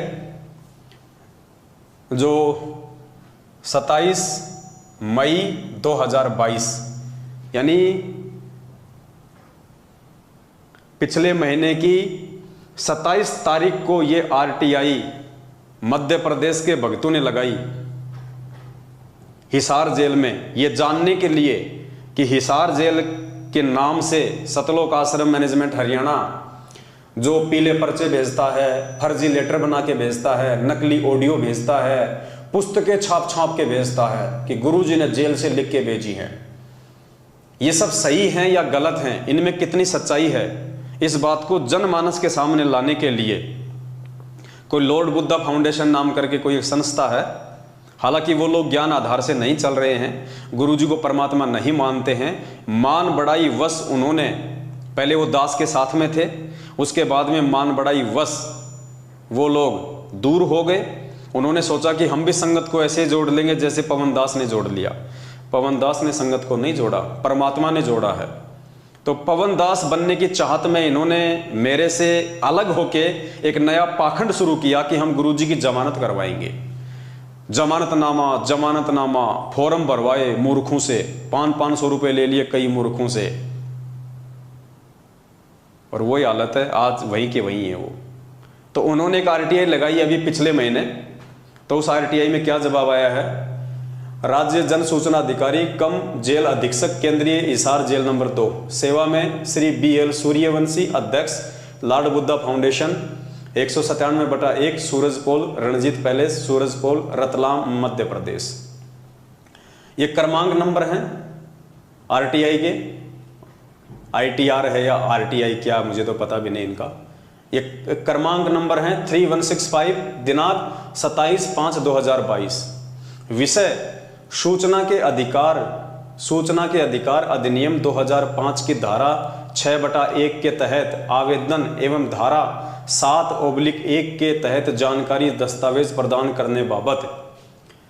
अब ये इन्होंने क्या सूचना मांगी थी, ये नीचे लिखा हुआ है, मांगी गई सूचना। तो इन्होंने क्या सूचना मांगी थी हिसार जेल से, संत रामपाल दास जी केंद्रीय जेल नंबर 2 हिसार में वर्ष 2015 से बंद है के द्वारा वर्ष 2015 से अप्रैल 2022 तक की अवधि में संत रामपाल दास जी द्वारा जेल में रहते हुए जेल से बाहर पुस्तकें, पैम्पलेट, संदेश, ऑडियो, वीडियो जारी हुए हैं की प्रमाणित प्रतियां। तो इन्होंने ये आरटीआई लगाई कि 2015 से लेके आज 2022 तक संत रामपाल जी जो कि जेल में बंद हैं, उनके द्वारा बाहर यदि कोई ऑडियो, वीडियो, संदेश, पुस्तक, लेटर कुछ भी आया हो तो उसकी जानकारी दीजिए। तो जेल की तरफ से सूचना दी गई है, प्रदान की गई सूचना, कोई पुस्तकें, पैम्पलेट, संदेश, ऑडियो व वीडियो इत्यादि इस कार्यालय द्वारा प्रेषित नहीं किया गया है, इसलिए सूचना शून्य है। हिसार जेल से जवाब आया कि कोई भी ऑडियो, वीडियो, लेटर, पैम्पलेट, संदेश आज तक संत रामपाल जी के द्वारा हिसार जेल से बाहर नहीं भेजी गई है। पुण्यात्मा, आरटीआई है, सरकारी दस्तावेज है, कोई हाथ से बनाया हुआ नहीं है। इस पे भी कोई मूर्ख यकीन ना करे तो भाई उसकी बुद्धि पे पत्थर पड़े। फिर ये सारा का सारा षड्यंत्र ये मैनेजमेंट वाले अपने स्तर पे संगत को ठगने के लिए, देखो पुण्यात्मा, दास पहले भी कई बार स्पष्ट कर चुका है, दास आज भी आप लोगों को बोल रहा है, सतलोक आश्रम मैनेजमेंट हरियाणा और गुरुजी का परिवार, इन्होंने फाइनल मान लिया है कि संत रामपाल जी जेल से बाहर कतई नहीं आने वाले। क्योंकि जो व्यक्ति अपने गुरु को मानुष मानेगा, अपने जैसा मानेगा, एक इंसान मानेगा, वो उसी आधार से सोचेगा। तो इन्होंने देखा कि संत रामपाल जी के ऊपर डबल आजीवन उम्र कैद की सजा हो चुकी है, यानी मरते दम तक उनको जेल में रहना है। तो एक आम व्यक्ति मानने के चलते इनको फाइनल हो गया कि संत रामपाल जी अब जेल से बाहर नहीं आने वाले। अब संगत को हाथ से मत जाने दो, संगत का फायदा उठाओ। तो इन्होंने गुरुजी के आदेशों की आड़ में ये पैम्पलेट, पुस्तक, संदेश, ऑडियो, ये एक इन्होंने ड्रामा रचा कि संगत मूर्ख है, संगत भोली है, हम गुरुजी के परिवार वाले हैं, हम कोऑर्डिनेटर हैं, हम स्टेट कोऑर्डिनेटर हैं, संगत मूर्ख है, हमारे ऊपर ही विश्वास करेगी कि ये तो गुरुजी का भाई है, ये तो गुरुजी की बेटी है, ये तो गुरुजी का जवाई है, ये तो स्टेट कोऑर्डिनेटर है, आश्रम में गुरुजी के साथ में सेवा करता था, हमने इसको बहुत देखा आश्रम में। तो संगत हमारे ऊपर विश्वास करेगी और हम गुरुजी के आदेशों की आड़ में संगत को जम के लूटेंगे। और ये लूट पिछले 8 वर्षों से अनवरत जारी है। और इस लूट में मंदबुद्धि, नासमझ और बेबुद्धि किस्म के इंसान आते हैं जो इस लूट का हिस्सा बने हुए हैं, जो इतना ज्ञान लेने के बाद भी अपने गुरुजी के वचनों को छोड़ के, अपने गुरुदेव के सत्संग रूपी वचनों को छोड़ के, इन 2 कोडी के गुरुजी के परिवार वाले और कोऑर्डिनेटर और ये जगह जगह जो भिखारी बैठा दिए गए हैं नामदान केंद्र खोल खोल के, इनके आदेशों को महत्व दे रहे हैं। पुण्यात्माओं, कहां सतलोक जाओगे? ये रिहर्सल हो रही है, परमात्मा हमसे अभ्यास करवा रहा है कि जब तुम यही ठगे जा रहे हो तो ऊपर तुम कैसे साहूकार बनोगे? जब तुम यही नहीं समझ पा रहे कि मेरे गुरुदेव ने 27 साल से मुझे क्या पाठ पढ़ाया, बेटा राजनीति नहीं करनी, राजनीति बहुत गंदा खेल है, भगत को राजनीति से दूर रहना चाहिए, जगतकार भगत का 36 का आंकड़ा है, ना गलत काम करना, ना गलत काम में सहयोग देना, और तुम्हारे को एक पीला पर्चा निकाल के और राजनीति करवा के कि बीजेपी को ही वोट देना है। और एक पर्चे में तो इन महापुरुषों ने यहां तक लिख दिया कि जिन जिन भक्तों ने बीजेपी को वोट नहीं दिया उनका तो जिंदगी में कभी नाम ही शुद्ध नहीं होगा। गुरुजी का आदेश बता दिया। कमाल हो गया भाई, बताओ। राजस्थान का एक गैंगस्टर जो पुलिस एनकाउंटर में मारा गया था 4-5 साल पहले, आनंदपाल सिंह, बताओ उस गैंगस्टर का हम भक्तों का क्या संबंध? लेकिन उस गैंगस्टर की सीबीआई जांच के समर्थन में तकरीबन 2000 भक्तों को राजस्थान के अजमेर में राजपूत करनी सेना की रैली में खड़ा कर दिया गया। और एक 2.5 फुट का आदमी, एलडी जोधपुर वाला लक्ष्मण दास, वो भी राजपूत, उस राजपूतों की सभा में मैनेजमेंट ने उस 2.5 फुट के आदमी को खड़ा कर दिया। 5 लाख रुपए का चेक भगत समाज के दान का उन राजपूतों को दिया। अब वो राजपूत क्या करेंगे भाई? धर्म भंडारे में लगाएंगे, शराब पिएंगे, राजनीति में लगाएंगे, उल्टे कामों में लगाएंगे। इसलिए आज ये संगत अकाल मौतों का कहर झेल रही है। इसलिए संत रामपाल जी भगवान की संगत में जितनी लाशें उठ रही हैं, इतनी तो नकली संतों की संगत में भी नहीं उठ रही। अकाल मौत, जबकि ये भगवान तो गारंटी देता है कि मेरे से नाम उपदेश लेने के बाद यदि आप मर्यादा में रहोगे, काल आपको छू भी नहीं सकता, काल आपको हाथ भी नहीं लगा सकता। ये परमात्मा का वचन है। फिर क्यों अकाल मौत हो रही है? क्यों आए दिन सारनामी लोग, सतनामी लोग गाड़ियों के नीचे एक्सीडेंट होके मर रहे हैं, अकाल मौत मर रहे हैं, बीमारियों से मर रहे हैं? क्यों? क्योंकि इस सतलोक आश्रम मैनेजमेंट हरियाणा ने तुम्हारी मर्यादा तोड़वा रखी है। तुम्हें ना घर का छोड़ा, ना घाट का छोड़ा, तुम्हें धोबी का कुत्ता बना के छोड़ दिया इन लोगों ने। तो पुण्यात्माओं, समझ जाओ, हमारा तो केवल एक प्रयास है आप लोगों से विनती करने का। उसके बाद में देखिए एक पीला पर्चा,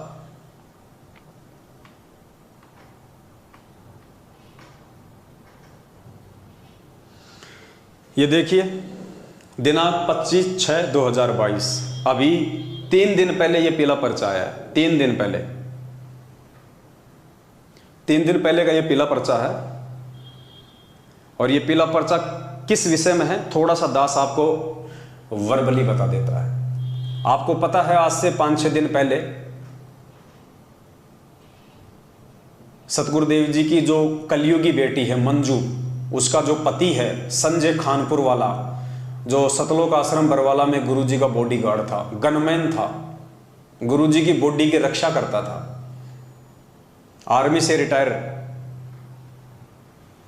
2014 बरवाला कांड के बाद में भगोड़ा 7.5 साल से 3 दिन पहले वो पकड़ा गया, रिमांड पे चढ़ा दिया गया, 2 दिन के रिमांड पे। मैनेजमेंट ने शक किया एक भगत के ऊपर जो हरियाणा पुलिस में है, सब इंस्पेक्टर है, नाम है सुभाष दास। पहले हिसार में ड्यूटी थी, उसके बाद में रोहतक में ड्यूटी हो गई। मैनेजमेंट ने एक पीला पर्चा निकाला जो मैंने आपको दिखाया था कि हमें शक है।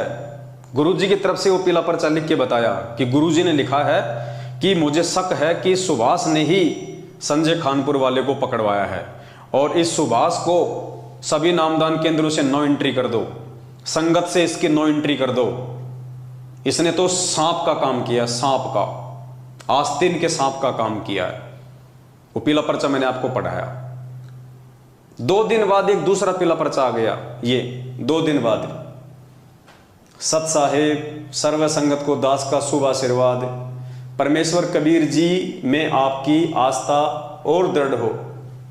जैसा कि भगत सुभाष सन ऑफ श्री महेंद्र सिंह गांव सुंडाना जिला रोहतक के प्रति संदेह हुआ था कि उसने भगत संजय दास खानपुर को एसटीएफ पुलिस को सीआईडी देकर पकड़वाया है। ये लो जी, उस लेटर में तो क्या लिखा था हिसार जेल से इन लोगों के अनुसार गुरुजी ने कि हमें शक है कि सुभाष ने संजय को पकड़वाया है एसटीएफ टीम रोहतक के द्वारा, सूचना देके, मुखबिर बनके, और सभी नामदान केंद्रों से इसकी नो एंट्री कर दो। और अब क्या आ गया, कहते हैं उसके प्रति हमें संदेह हुआ था, अब कह रहे हैं कि हमारा जो शक था वो बेकार था। मतलब गुरुजी को इन्होंने 2 कोड़ी का एक सामान्य सा प्राणी साबित कर दिया। पहले वाले पीले पर्चे में तो लिख के बता दिया कि गुरुजी कह रहे हैं कि मुझे शक है कि इसी ने संजय को पकड़वाया है। इसके स्टाफ के लोग कह रहे हैं कि संजय ने पकड़वाया है, इसको संजय को सुभाष ने ही पकड़वाया है, कंफर्म है। और अब इस लेटर में गुरुजी माफी मांग रहे हैं, इस लेटर में गुरुजी अपनी गलती स्वीकार कर रहे हैं कि हमारा जो शक था वो गलत हो गया, सुभाष ने नहीं पकड़वाया, सुभाष को सभी नामदान केंद्रों पे वापस एंट्री कर दो। पुण्यात्माओं, शर्म आती है, शर्म शर्म। पिछले लेटर में तो लिख के बता दिया कि गुरुजी को शक हो गया, कंफर्म है, और इस लेटर में गुरुजी माफी मांग रहे हैं कि हमारा जो शक था वो गलत निकल गया। पुण्यात्माओं, विचार करो, ये लेटर कौन लिख रहा है? ये लेटर सतगुरु रामपाल जी भगवान नहीं लिख रहे। सतगुरु रामपाल जी भगवान के जो दुश्मन हैं इस आध्यात्मिक मार्ग में, काल भगवान के द्वारा छोड़े गए एजेंट, सबसे बड़ा एजेंट उनका खुद का भाई महेंद्र भगोड़ा वांटेड है अभी तक। उनका परिवार, बेटा बेटी, भाई बंधु रिश्तेदार, ये सबसे बड़े एजेंट हैं, सबसे बड़े एजेंट हैं ये इस परमात्मा के, सबसे बड़े दुश्मन हैं इस परमात्मा की संगत को बर्बाद करने वाले। ये सारा का सारा गोरख धंधा चंद पैसों के लिए, माया के लिए इन लोगों ने शुरू किया हुआ है। ये इनका बिजनेस है, ये पीला पर्चा, परमात्मा का आदेश नहीं है। अरे ऐसी घटिया बातें, ऐसी बेहुदा बातें, ऐसे दोगले विचार, ऐसे दोगले पीले पर्चे। 2 दिन पहले क्या लिखा रहा है, 2 दिन पहले कह रहे हैं कि बिल्कुल कन्फर्म है उसी ने पकड़ाया है, उसी के स्टाफ के लोग कह रहे हैं, और अब कह रहे हैं मुझसे गलती हो गई, हमारा जो शक था, जो संदेह था वो गलत हो गया, माफी मांग रहे हैं। पुण्यात्माओं, ये परमात्मा को नीचा गिराने की काल भगवान की सूक्ष्म चाल है। और जो मंदबुद्धि आत्मा होंगी, जो मंदबुद्धि प्राणी होंगे, जो ये मानते हैं कि ये लेटर संत रामपाल जी हिसार जेल से भेज रहे हैं, वो परमात्मा से दूर हो जाएंगे, परमात्मा में दोष निकाल के। और जो समझदार होगा, जो बुद्धिमान होगा, वो एक एक शब्द को पकड़ लेगा कि ये शब्द किसी काल एजेंट के हैं या हमारे पूज्य गुरुदेव भगवान के हैं। तो पुण्यात्माओं ऐसे पीले पर्चों पे तो कुत्ता भी नहीं मुतता है, कुत्ता भी। और ये तुम लोग इसको गुरु जी का आदेश मान के पढ़ रहे हो। मैं कह रहा हूं कुत्ता भी मूतना पसंद नहीं करेगा ऐसे दोगले वचनों पे, कुत्ता भी। क्योंकि हमें विश्वास है कि ये हमारे बाप की भाषा नहीं है। मालिक कहते हैं हमारी भाषा वो लहे जो देसी मारा, कि हमारे वचन, हमारी भाषा, हमारे विचार वो समझेगा जो हमारे देश का होगा, जो सतलोक का होगा। तो पुण्यात्माओं, आप लोगों की बुद्धि कहाँ फंसी पड़ी है? आप क्यों वो कव्य वाली भूमिका निभा रहे हो? क्या आपको अपने बाप की भाषा का भी नहीं पता? क्या आपको अपने बाप के वचनों का भी नहीं पता कि वो क्या लिखेगा? ये गुड्डा गुड्डी का खेल खेलने जेल में गए क्या संत रामपाल जी भगवान? 2 दिन पहले क्या जवाब देंगे, फिर 2 दिन बाद में क्या जवाब देंगे? कभी वो शक कर रहे हैं, कभी संदेह कर रहे हैं, कभी माफी मांग रहे हैं। क्या है ये नौटंकी है, ये पाखंड आडंबर, सिर्फ और सिर्फ परमात्मा को बदनाम करने के लिए। यही काल भगवान की चाल है, यही काल भगवान की चाल है। और धीरे धीरे धीरे धीरे जो मंद बुद्धि भगत हैं वो इस तरह की बातें सुन सुन के, इस तरह की बातें सुन सुन के और निष्कर्ष ना निकाल के, क्योंकि निष्कर्ष तो उस समय निकलेगा जब आप साध संगत से जुड़ोगे। बगैर साध संगत से जुड़े आप लाख जन्म भी इन पीले पर्चों का निष्कर्ष नहीं निकाल पाओगे। एक दिन आप खुद इस परमात्मा के मार्ग से दूर हो जाओगे, भगवान में बेवजह कमियां निकाल के। और यही चाल है काल भगवान की। उसका मेन टारगेट क्या है? आत्माओं को तोड़ना, आत्माओं को दूर करना, भगत समाज को दूर करना, परमात्मा की मर्यादाओं से दूर करना। और एक बार भगत परमात्मा की किसी मर्यादा से दूर हुआ तो काल भगवान के जाल में। मालिक कहते हैं जब तक हंसा हमरी आना, काल लगे ना तेरा बाणा। तो मर्यादा में तो किसी को छोड़ा ही नहीं मैनेजमेंट ने, सबकी मर्यादा तोड़वा दी। तो सबके ऊपर काल भगवान बैठा है। किसी की बुद्धि में ये बातें नहीं आ रही कि इनमें क्या लिखा हुआ है, ये क्या है, हकीकत क्या है, हम क्या पढ़ रहे हैं रोजाना, हमें क्या पढ़ना चाहिए था। कोई परमात्मा का कोई सही संदेश आज तक भेजा इन लोगों ने? कोई ज्ञान की बातें इन पीले पर्चों में आई आज तक? कोई ऐसी बातें जो भक्ति के प्रति हमारा मतलब हमारे मन में जो है वो दृढ़ता पैदा हो, हमारे मन में विश्वास पैदा हो? क्या आज तक ऐसी कोई बात इन पीले पर्चों में आई? इसलिए दास कहता है कि इन पीले पर्चों में जो तुम लोग इनको समझते हो कि गुरु जी के आदेश हैं, मंद बुद्धि लोग, साध संगत के अलावा जितने भी लोग हैं जो इनको फॉलो करते हैं, इन आदेशों को, इन बातों को मानते हैं, मैं कहता हूं इनमें कुत्ते भी मूतना पसंद नहीं करें ज्ञान आधार से। इनमें कुत्ते भी पेशाब करना पसंद नहीं करें ज्ञान आधार से। और तुम इनको माथे के लगा के आदेशों को फॉलो कर रहे हो। सोचो तुम अध्यात्म और मोक्ष मार्ग की लाइन में कहां खड़े हो, तुम्हारा स्थान कौन से नंबर पे है? जैसा कि भगत सुभाष सनोप श्री महेंद्र सिंह गांव सुंडाना जिला रोहतक के प्रति संदेह हुआ था कि उसने भगत संजय दास खानपुर को एसटीएफ पुलिस को सीआईडी देकर पकड़वाया है, उसने अपना स्पष्टीकरण दिया है तथा अन्य जांच से पता चला है कि भगत सुभाष दास निर्दोष हैं। पिछले लेटर में तो जांच से यह पता चला था कि उसी ने पकड़वाया है, और इस लेटर में अन्य जांच से यह पता चल गया कि वो निर्दोष है। मतलब गुरुजी तो फिर 2 कोड़ी के जीव साबित हो गए। फिर हम क्यों संध्या आरती करते हैं? और लास्ट में क्या कहते हैं?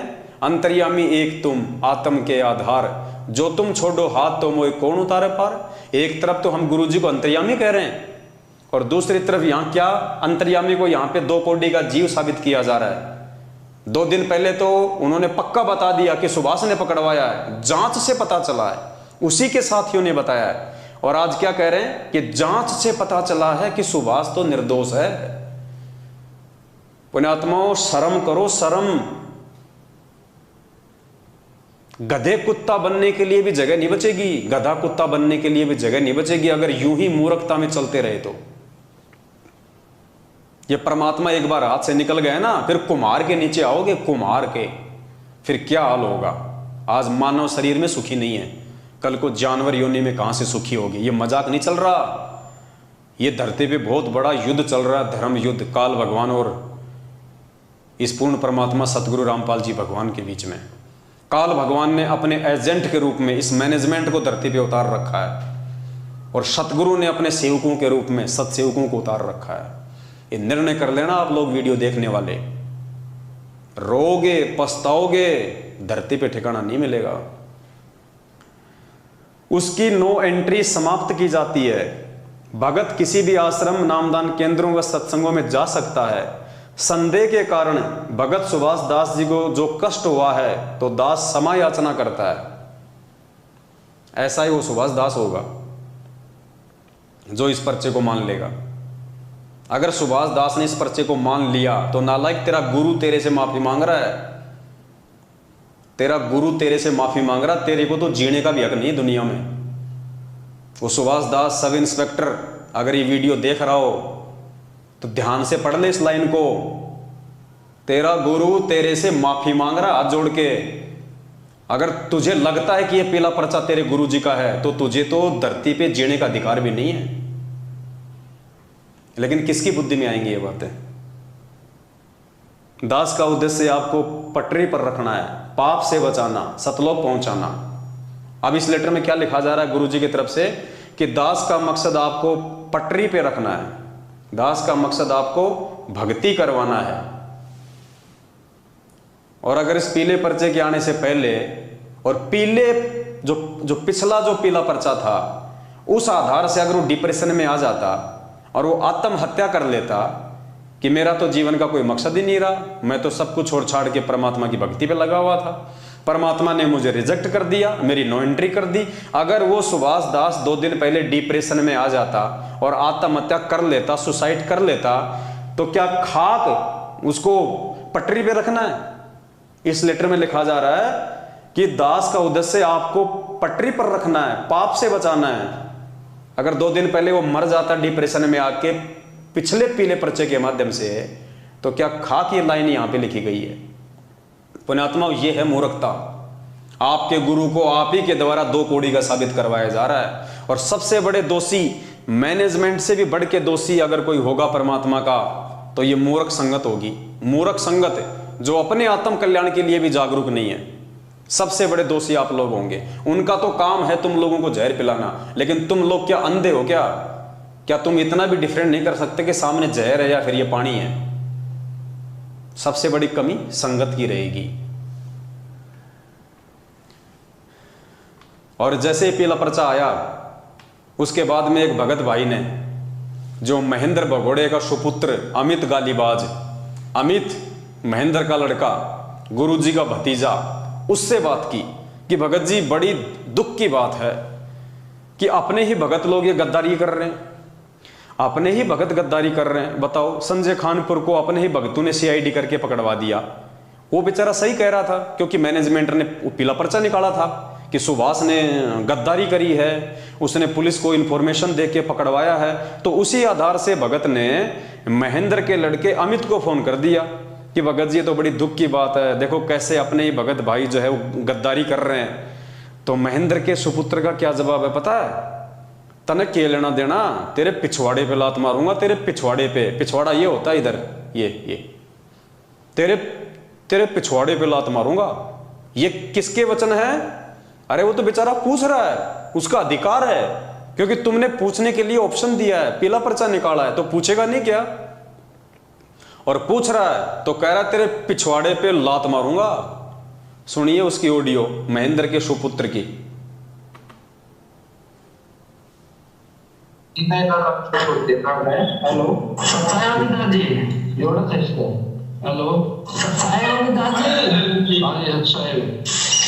भगत जी, बड़ा दुख हुआ क्या? मंजू बहन जी के पति को पकड़ के पुलिस ले गई, एसटीएफ की टीम। कौन बोल रहे हैं आप? मैं डिस्ट्रिक्ट इंदौर से बोल रहा हूँ, हरीश दास। आप बताओ क्या दिक्कत है? क्या दिक्कत है?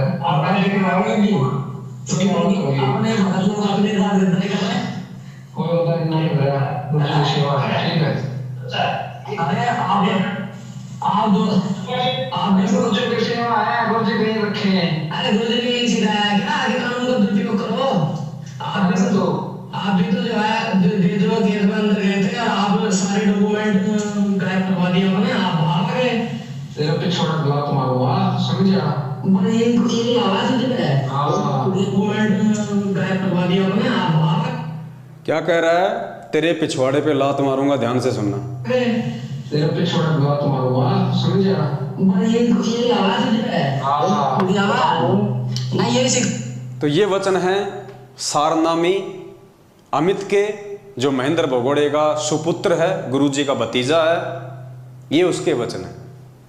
फिर गुरुजी की लड़की से बात करी, मंजू से, तो मंजू ने फोन नहीं उठाया। मंजू की जो बड़ी बहन है अंजू, उसने फोन उठाया। वो कह रही है कि ये तो गुरुजी की सेवा है, इसमें दिक्कत क्या है आपको? अगर अंदर चला गया तो वो तो गुरुजी की सेवा है। तो बताओ पुण्यात्माओं, अगर इस गुरुजी के परिवार वालों को इस बात का पता है कि जेल में गुरुजी की सेवा चल रही है और जो भी व्यक्ति जेल में जाएगा वो गुरुजी की सेवा में जाएगा, तो नालायकों पिछले 7.5 साल से क्यों भगोड़ा बन के घुमा रहे थे उसको? क्या 7.5 साल से उसके मन में गुरुजी की सेवा करने की इच्छा नहीं हुई? अरे फिर क्यों बेचारे सुभाष दास को तुमने दोष दिया? क्यों उस सुभाष दास के ऊपर इल्जाम लगाया कि उसने पकड़वा दिया? उसने तो बहुत अच्छा काम किया, जो संजय खानपुर वाले को, मंजू के पति को गुरुजी की सेवा में भेज दिया। जिस सेवा से वो 7 साल से छुपता हुआ फिर रहा था, उसने तो बहुत नेक काम किया, जो संजय खानपुर वाले को गुरुजी की सेवा में जेल भेज दिया। तुमने तो उसका धन्यवाद करना चाहिए, और तुम उसके नाम का पीला पर्चा निकाल रहे हो कि उसने गद्दारी करी है। देख लो पुण्यात्मा, ये दोगली बातें इन लोगों की। एक तरफ तो कह रहे हैं कि वो तो गुरुजी की सेवा में है, सुन लीजिए, उसकी भी ऑडियो सुन लीजिए। हेलो हेलो, हेलो मंजू बहन जी, सब्सक्राइब। अंजू बनती है सब्सक्राइब। हाँ जी, सब्सक्राइब सब्सक्राइब बहन जी, सब्सक्राइब। सब्सक्राइब बोलो भगत जी। भगत जी, बहन जी ये एक पीला पर्चा आया था, उसमें देखा था ये है कि आपने भगत जी लोग भक्तों के साथ गद्दारी कर रहे हैं। हेलो, हाँ जी, सब्सक्राइब। कौन सा पीला पर्चा आया है? अरे ये कोऑर्डिनेटर जो भेजते हैं, हाँ, फिर तो उसमें ये संजय खानपुर वाले कि अपने भगत ने किसी ने पकड़वाया है। हाँ। पुलिस में जो है, हाँ हाँ भगत जी, हाँ। तो अपने भगत लोग गद्दारी कर रहे हैं ना। हेलो तो आपको क्या करना था? आपको फिर उससे आप नहीं, अपना काम है, भक्ति करो, सेवा करो। नहीं, बड़ा दुख हो रहा है ना सुन के बहन जी, इस वजह से फोन किया था मैंने, बहुत दुख हुआ मतलब सुन के ऐसा। हाँ, कोई नहीं भगत जी, वो तो गुरु जी की अपने सेवा में गए है ना। अच्छा गया था। हाँ, कोई ध्यान से सुनना पुण्यात्माओं, गुरुजी की बड़ी लड़की अंजू, मंजू की बहन क्या कह रही है कि मेरे जीजाजी तो सेवा में गए हैं। क्या हुआ? तो वो तो गुरुजी की सेवा में गए हैं। ध्यान से सुनना। नहीं भगत जी, वो तो गुरु जी की अपने सेवा में गए है ना। अच्छा बहन जी, एक बात बताइयो। ये गुरुजी की बड़ी लड़की के स्टेटमेंट हैं कि वो तो गुरुजी की सेवा में गया है। अब बताओ, 7 साल से उसको गुरुजी की याद नहीं आई, 7 साल से उसको गुरुजी की सेवा करने की याद नहीं आई। अब वो गुरुजी की सेवा में गया है, जब उसको पुलिस ने पकड़ के लिया तब वो कह रहे हैं गुरुजी की सेवा में गया है। तो पुण्यात्माओं, ये ड्रामा इनका, ये ढोंग है इन लोगों का, पाखंड है इन लोगों का। पीले पर्चे निकाल देते हैं, भगत समाज सवाल करता है तो फिर कहते हैं तेरे पिछवाड़े पे लात मारूंगा। तो पुण्यात्माओं, ये आप लोगों को मूर्ख बनाया जा रहा है, और मूर्ख वही बनेगा जो मंद बुद्धि होगा, जिसकी छोटी सोच होगी। अब ये विचार आप भगत समाज ने करना है, दास का काम है आपके सामने हकीकत लाके रखना। इन बातों में यदि कोई झूठ हो तो बता दीजिए। इन्हीं की ऑडियो, इन्हीं के वीडियो, इन्हीं के लेटर, दास तो केवल निष्कर्ष निकाल के बता रहा कि क्या सही और क्या गलत है। अब आप लोगों ने अपना रास्ता खुद तय करना है। पुण्यात्माओं, ये परीक्षा चल रही है 2014 बरवाला कांड के बाद से, और जो इतनी भी कॉमन सेंस नहीं रखेगा, परमात्मा की भक्ति करने के लायक नहीं है वो प्राणी। तो दोनों ऑडियो आपने सुनी, पीला पर्चा आपने देख लिया। क्या बताएं पुण्यात्माओं,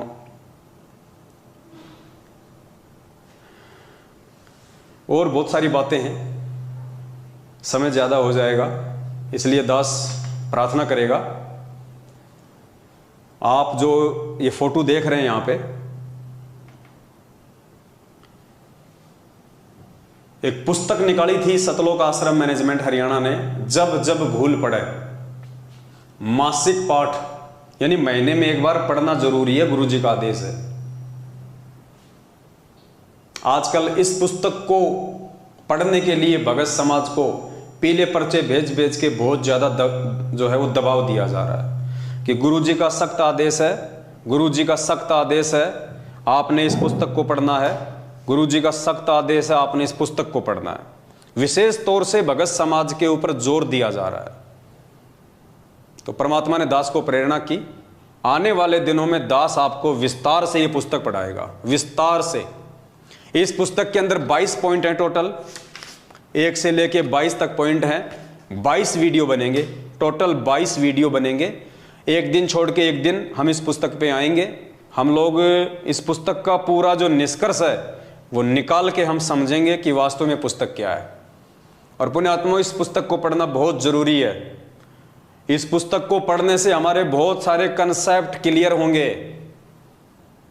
और वास्तव में यह पुस्तक भगत समाज को जगाने के लिए, सतलोक आश्रम मैनेजमेंट हरियाणा के पाखंड से बाहर निकालने के लिए। यह पुस्तक कोई आपको कोई संजय से सावधान करने के लिए नहीं लिखी गई।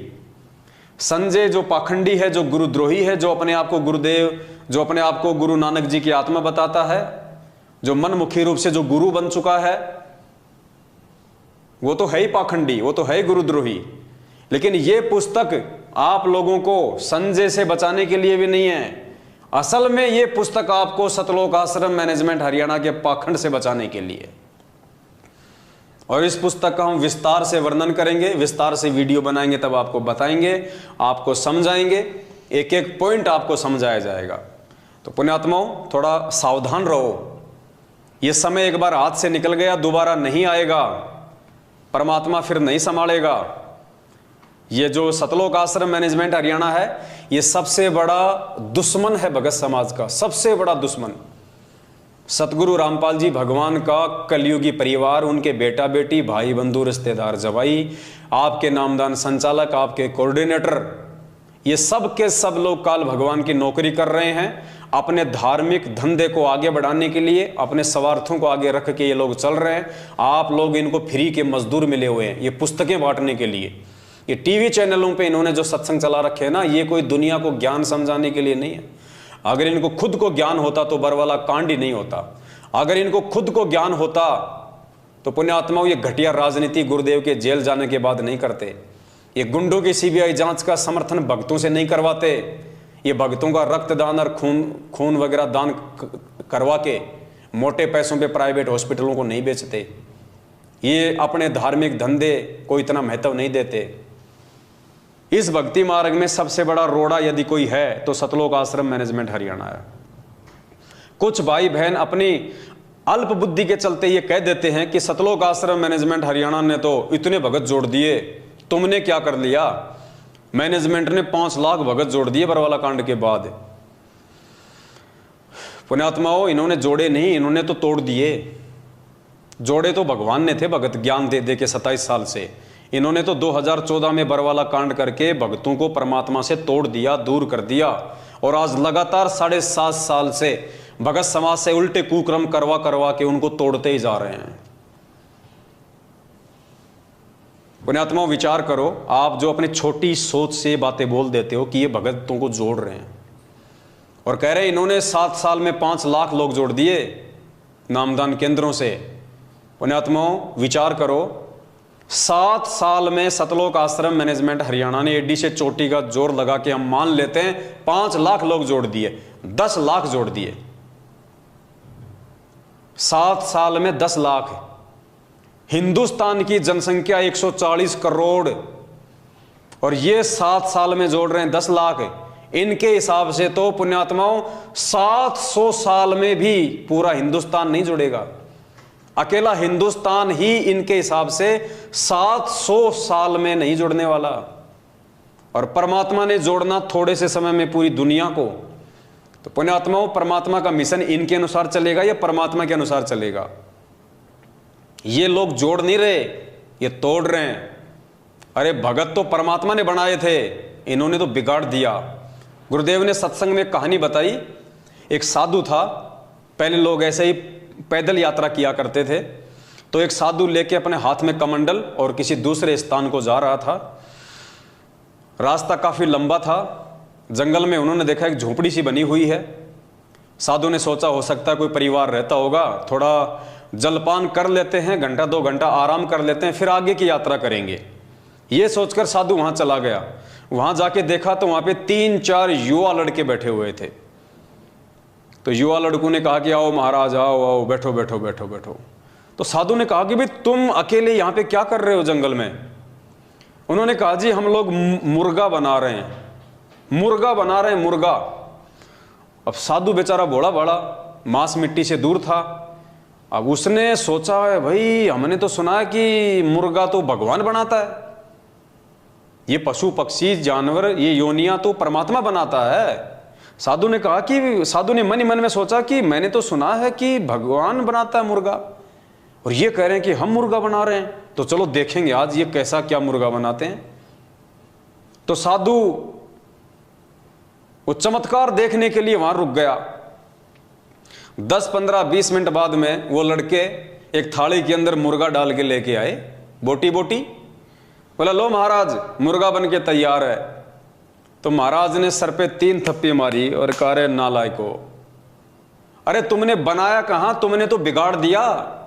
अरे ये मुर्गा तो भगवान ने बनाया था, नालायको तुमने तो उस भगवान के बनाए गए मुर्गे को बिगाड़ दिया।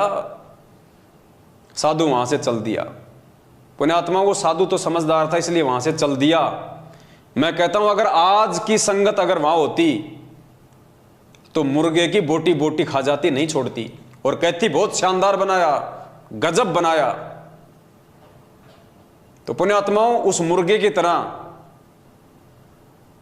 इस नालायक सतलोक आश्रम मैनेजमेंट हरियाणा ने, गुरुदेव के परिवार वालों ने संगत को बिगाड़ दिया। बनाया तो भगवान ने था। अरे भगत तो भगवान ने बनाए थे 2014 से पहले। 27 साल की मेहनत से ज्ञान दे दे के, मर्यादा में रख रख के, 5 यज्ञ आश्रम में बुला के, करवा करवा के, भगत तो भगवान ने बनाए थे। नालायको तुमने तो उस मुर्गे की तरह भगतों को बिगाड़ दिया। आज ये राजनीति करवा करवा के, आरक्षणों में बैठा बैठा के, इन भक्तों का ज्योति पाठ और दान का पैसा हरियाणा के जाट आरक्षण में लुटा के, आनंदपाल सिंह जैसे गैंगस्टर की सीबीआई जांच में लगा के, नालायको तुमने तो भगवान के बनाए गए भक्तों को बिगाड़ दिया उस मुर्गे की तरह। तो मेरा सभी समझदार भाई बहनों से मेरी विनती है, मेरी प्रार्थना है, सबसे पहली बात तो इन फर्जी नामदान केंद्रों पे ना जाइए। आप लोग साध संगति से जुड़ जाइए और देखिए उसके बाद आपको कितना आनंद आता है परमात्मा की भक्ति में। और फिर भी यदि आप इन नामदान केंद्रों पे जाना नहीं छोड़ते हैं तो उत्तराखंड की जो घटना है उससे आप लोग सबक लीजिए। और आप लोग यदि नामदान केंद्रों पे जाते हैं, आपकी बहन बेटियां जाती हैं, तो आप उनके साथ में जाइए, अकेले ना भेजिए, वरना ये मसाज कर डालेंगे। ये राक्षस लोग बैठे हैं, बाद में ना आप घर के रहोगे ना घाट के, आपकी इज्जत को सरेआम नंगा कर दिया जाएगा।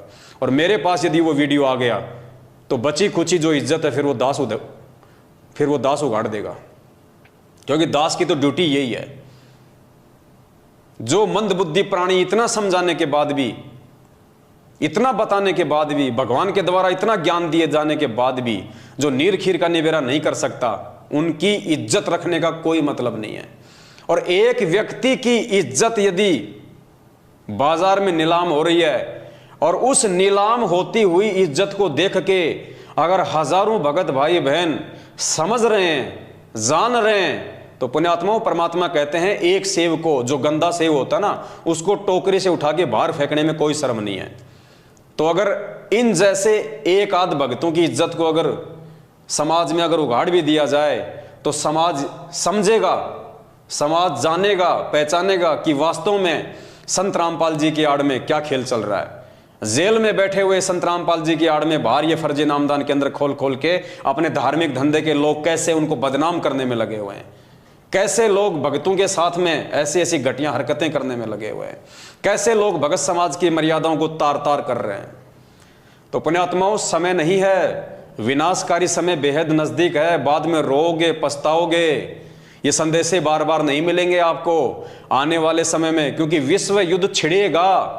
किसी का बाप नहीं रोक सकता विश्व युद्ध, खुद गुरुदेव भी विश्व युद्ध को नहीं रोकेंगे, क्योंकि आदरणीय गरीबदास जी महाराज जी के माध्यम से परमात्मा ने 300 साल पहले ही असुर निकंदन रमैणी में लिख दिया था, आवेगा काबुल से, आवेगा दक्खन से दीवाना काबुल का, काल किल किलियम गल है तुर्काना, किल किलियम अवतार कला, जीतन जंग झुंझुमला। ऐसा पुरुष आया कहता है गरीबदास, दिल्ली मंडल होई विलास नी कलंक राय। परमात्मा ने तीसरे विश्व युद्ध की भविष्यवाणी की हुई है। असुर निकंदन रमैणी का सरलार्थ पढ़ लेना इन चौपाइयों का, कि आवेगा दक्खन से दीवाना काबुल का, पढ़ लेना अच्छे से कान खोल के। पूरे विश्व में टहलका मचेगा, ज्यादातर मुस्लिम कंट्रियां आपस में कट के मर जाएंगी। अमेरिका, चीन और रसिया 90% इसका सत्यानाश होगा, नष्ट होगा, बचे कुचे लोगों को भारत शरण देगा। और ये सतगुरु रामपाल जी भगवान उस समय आएगा जब पूरी दुनिया में तहस नहस मच जाएगा, तहस नहस मच जाएगा। पूरे हिंदुस्तान में आर्मी शासन लागू होगा, मिलिट्री शासन लागू हो जाएगा, इमरजेंसी लग जाएगी जो सन 1984 में पंजाब में लगी थी। भयंकर स्थिति होगी, दाने दाने को लोग तरस जाएंगे, दाने दाने को। गंदी नाली में अगर कोई टुकड़ा पड़ा होगा रोटी का, अपनी जान बचाएंगे, कुत्ते की तरह उठा के खाएंगे। परमात्मा ने 1720 में जब गरीबदास जी महाराज जी आए थे, उस समय वहां पे दुर्भिक्ष पड़ा था, अकाल। और गरीबदास जी महाराज जी ने अपनी वाणी में कहा कि उस समय दिल्ली के राजाओं के क्या हाल हो गए थे। 1720 की बात है, ज्यादा लंबा इतिहास नहीं है। परमात्मा कहते हैं शहजादे मांगत फिरें वो दिल्ली के उमराव, वो शहजादे राजाओं के लड़के जिनको शहजादा कहा जाता है, दिल्ली के बादशाहों की औलाद, कहते हैं शहजादे मांगत फिरे वो दिल्ली के उमराव। एक एक रोटी मांगते फिरते थे वो राजाओं के लड़के, राजकुमार, शहजादे। तो गरीबदास जी ने अपनी वाणी में लिखा है शहजादे मांगत फिरे दिल्ली के उमराव, और जिन रोटी पाई नहीं जो खाते थे नान पुलाव। जो कभी नान पुलाव खाते थे ना, जो पनीर की सब्जियां खाते थे, परमात्मा कहते हैं उस 1720 के अकाल में अनाज की इतनी शॉर्टेज आ गई, वो दिल्ली के बादशाह भी रोटी का टुकड़ा टुकड़ा मांगते थे। और उसके बाद में सन 1877 में भारत देश में जो अकाल पड़ा, अंग्रेजों ने सारा का सारा अनाज अपने देश में ले लिया, भारत में भयंकर अकाल पड़ा। 1877 में जो कंकाल देखते हैं ना हॉस्पिटल में, डॉक्टर लोग रखते हैं नमूने के तौर पे कंकाल, वो स्थिति हो गई थी हमारे देश की। 34-35 करोड़ की जनसंख्या थी टोटल 1877 में, जिसमें से 5 करोड़ लोग भूखमरी के शिकार हुए थे, अकाल मौत मरे थे 5 करोड़ लोग, पेड़ की छाल तक खा गए थे उखाड़ के। और एक परिवार का मुखिया पूरी रात अपने परिवार का पहरा दिया करता था कि कहीं मेरे परिवार वाले मेंबर को उठा के कोई खा ना जाए। आदमी को आदमी खा रहा था, रातों को जाग के पहरा दिया करते थे लोग, कहीं मेरे बाल बच्चों को उठा के कोई खा ना जाए उनको कच्चा। पुण्यात्मा, वो समय आएगा तभी ये दुनिया संत रामपाल जी को परमात्मा मानेगी, वरना ऐसे जेल में बैठे हुए और देशद्रोह का मुकदमा लगे हुए संत रामपाल जी को कोई परमात्मा नहीं मानेगा। ये परमात्मा दुनिया को बंदर दिखाएगा। लेकिन सबसे विचारणीय विषय ये होगा कि उस समय उन मंदबुद्धि और बेबुद्धि भक्तों का क्या होगा जो आज साध संगति से ना जुड़ के अपनी मर्यादा तोड़ के परमात्मा से दूर होते जा रहे हैं। आप लोगों का क्या होगा उस समय। पुण्यात्माओं, ये बातें तुम्हें मजाक लग रही होंगी, ये मजाक नहीं है। 27 साल से भगवान चिल्ला चिल्ला के जेल में जाके बैठ गया, किसी ने नहीं सुनी। दुनिया के तो छोड़ो, आज खुद 90% उनके भगत उनकी बातों को भी यकीन नहीं कर रहे। आज उनके भगत उनको परमात्मा नहीं मान रहे, उनकी शिक्षाओं पे नहीं चल रहे। 27 साल से भगवान ने जो निर्मल ज्ञान दिया उसके विपरीत चल के अपने गुरु जी की धज्जियां उड़ा रहे हैं, उनके आदेशों की धज्जियां उड़ा रहे हैं। पिछले 7.5 साल से हम सत्सेवक भाई बहन चिल्ला चिल्ला के समझा रहे हैं कि मान जाओ, मान जाओ।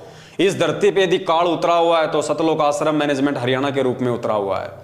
और काल को दुनिया की चिंता नहीं है, काल को सबसे ज्यादा चिंता आप भक्तों की है कि कैसे इन भक्तों को जाल में फंसाया जाए। क्योंकि काल की हद से केवल हम भगत बाहर निकल रहे हैं।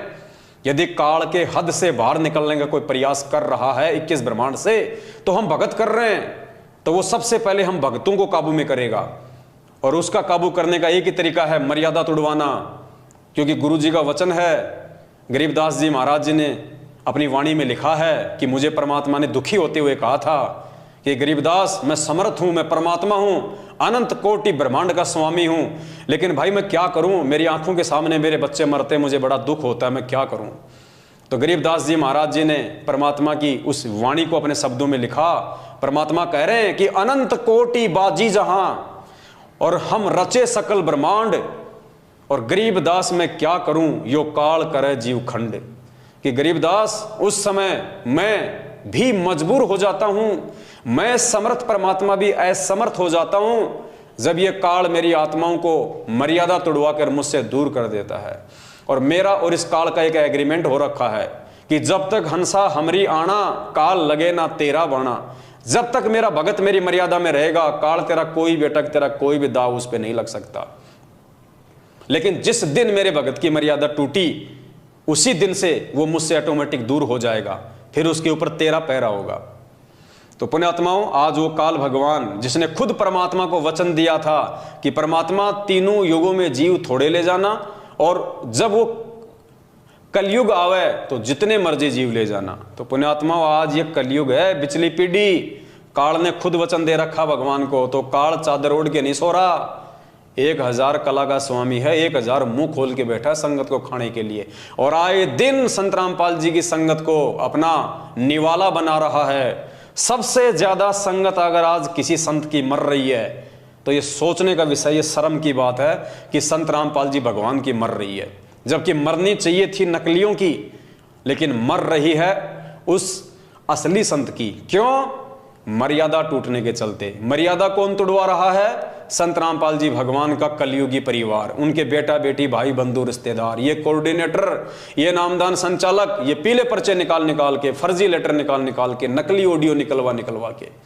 भाई ये कलयुग है, मशीनरी युग। जब एक नरेंद्र मोदी की सैकड़ों लोग हूबहू आवाज निकाल सकते हैं, धर्मेंद्र की हूबहू आवाज निकाल सकते हैं, अमिताभ बच्चन की हूबहू आवाज निकाल सकते हैं, एक व्यक्ति, एक मिमिक्री आर्टिस्ट सैकड़ों लोगों की आवाज निकाल देता है, और उनसे भी बेहतर जानवरों तक की आवाज निकाल देता है, वो ट्रेन तक की आवाज निकाल देता है। पुण्यात्माओं, ये काल भगवान का भयंकर जाल है, ये बच्चा नहीं है।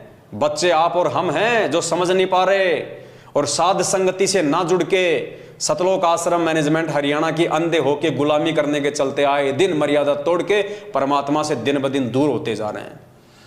और अगर यही स्थिति रही तुम्हारी तो देखना पुण्यात्माओं, ये पीले पर्चे मीठा जहर है। तुम्हारा कोऑर्डिनेटर ये स्लो पॉइजन है, एक दिन तुम्हें निगल जाएगा। परमात्मा ने गीता अध्याय नंबर 2 श्लोक नंबर 53 या 47 पढ़ाया कि जिस प्रकार एक जलाशय गर्मी के महीने में धीरे धीरे उसका पानी कम होता जाता है, धीरे धीरे, और वो खाली हो जाता है, और खाली होते का निशान भी दिखाई नहीं देता।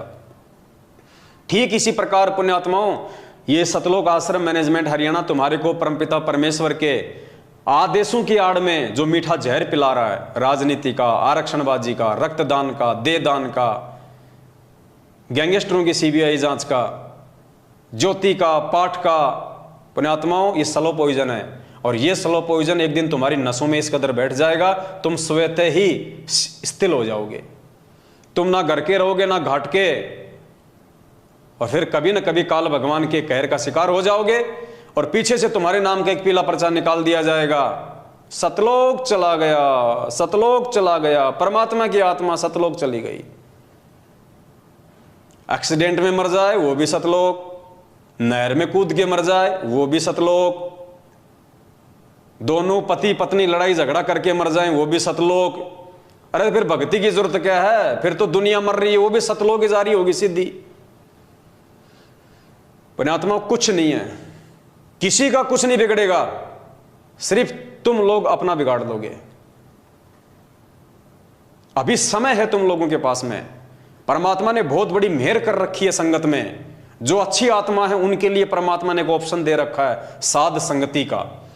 देखो ये काल भगवान का कितना भयंकर तांडव है। उस परम संत को देशद्रोह का मुकदमा लगवा के देश और दुनिया में उसको बदनाम करवा दिया ताकि कोई उसके सत्संग ही ना सुने।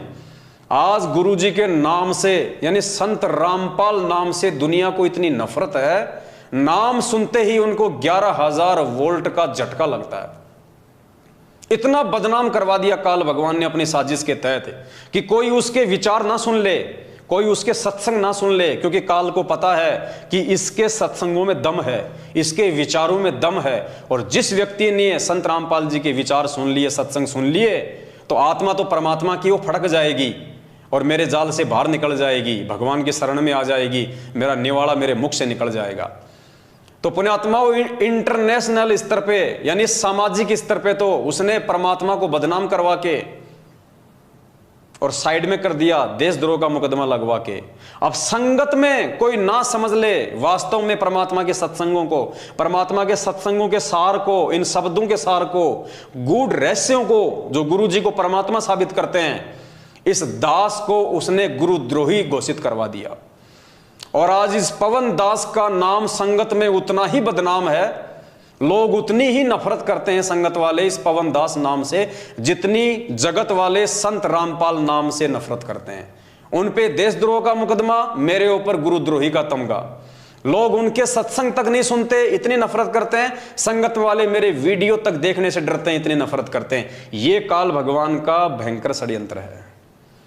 और जिस जिस आत्मा ने षड्यंत्र को समझ लिया, इस जाल को तोड़ दिया, पुण्यात्माओं, उसी का मोक्ष संभव है। ये बहुत भयंकर साजिश है काल भगवान की। तुम्हें बाद में पता चलेगा, जरूर पता चलेगा, यदि तुम जीवित रहे तो।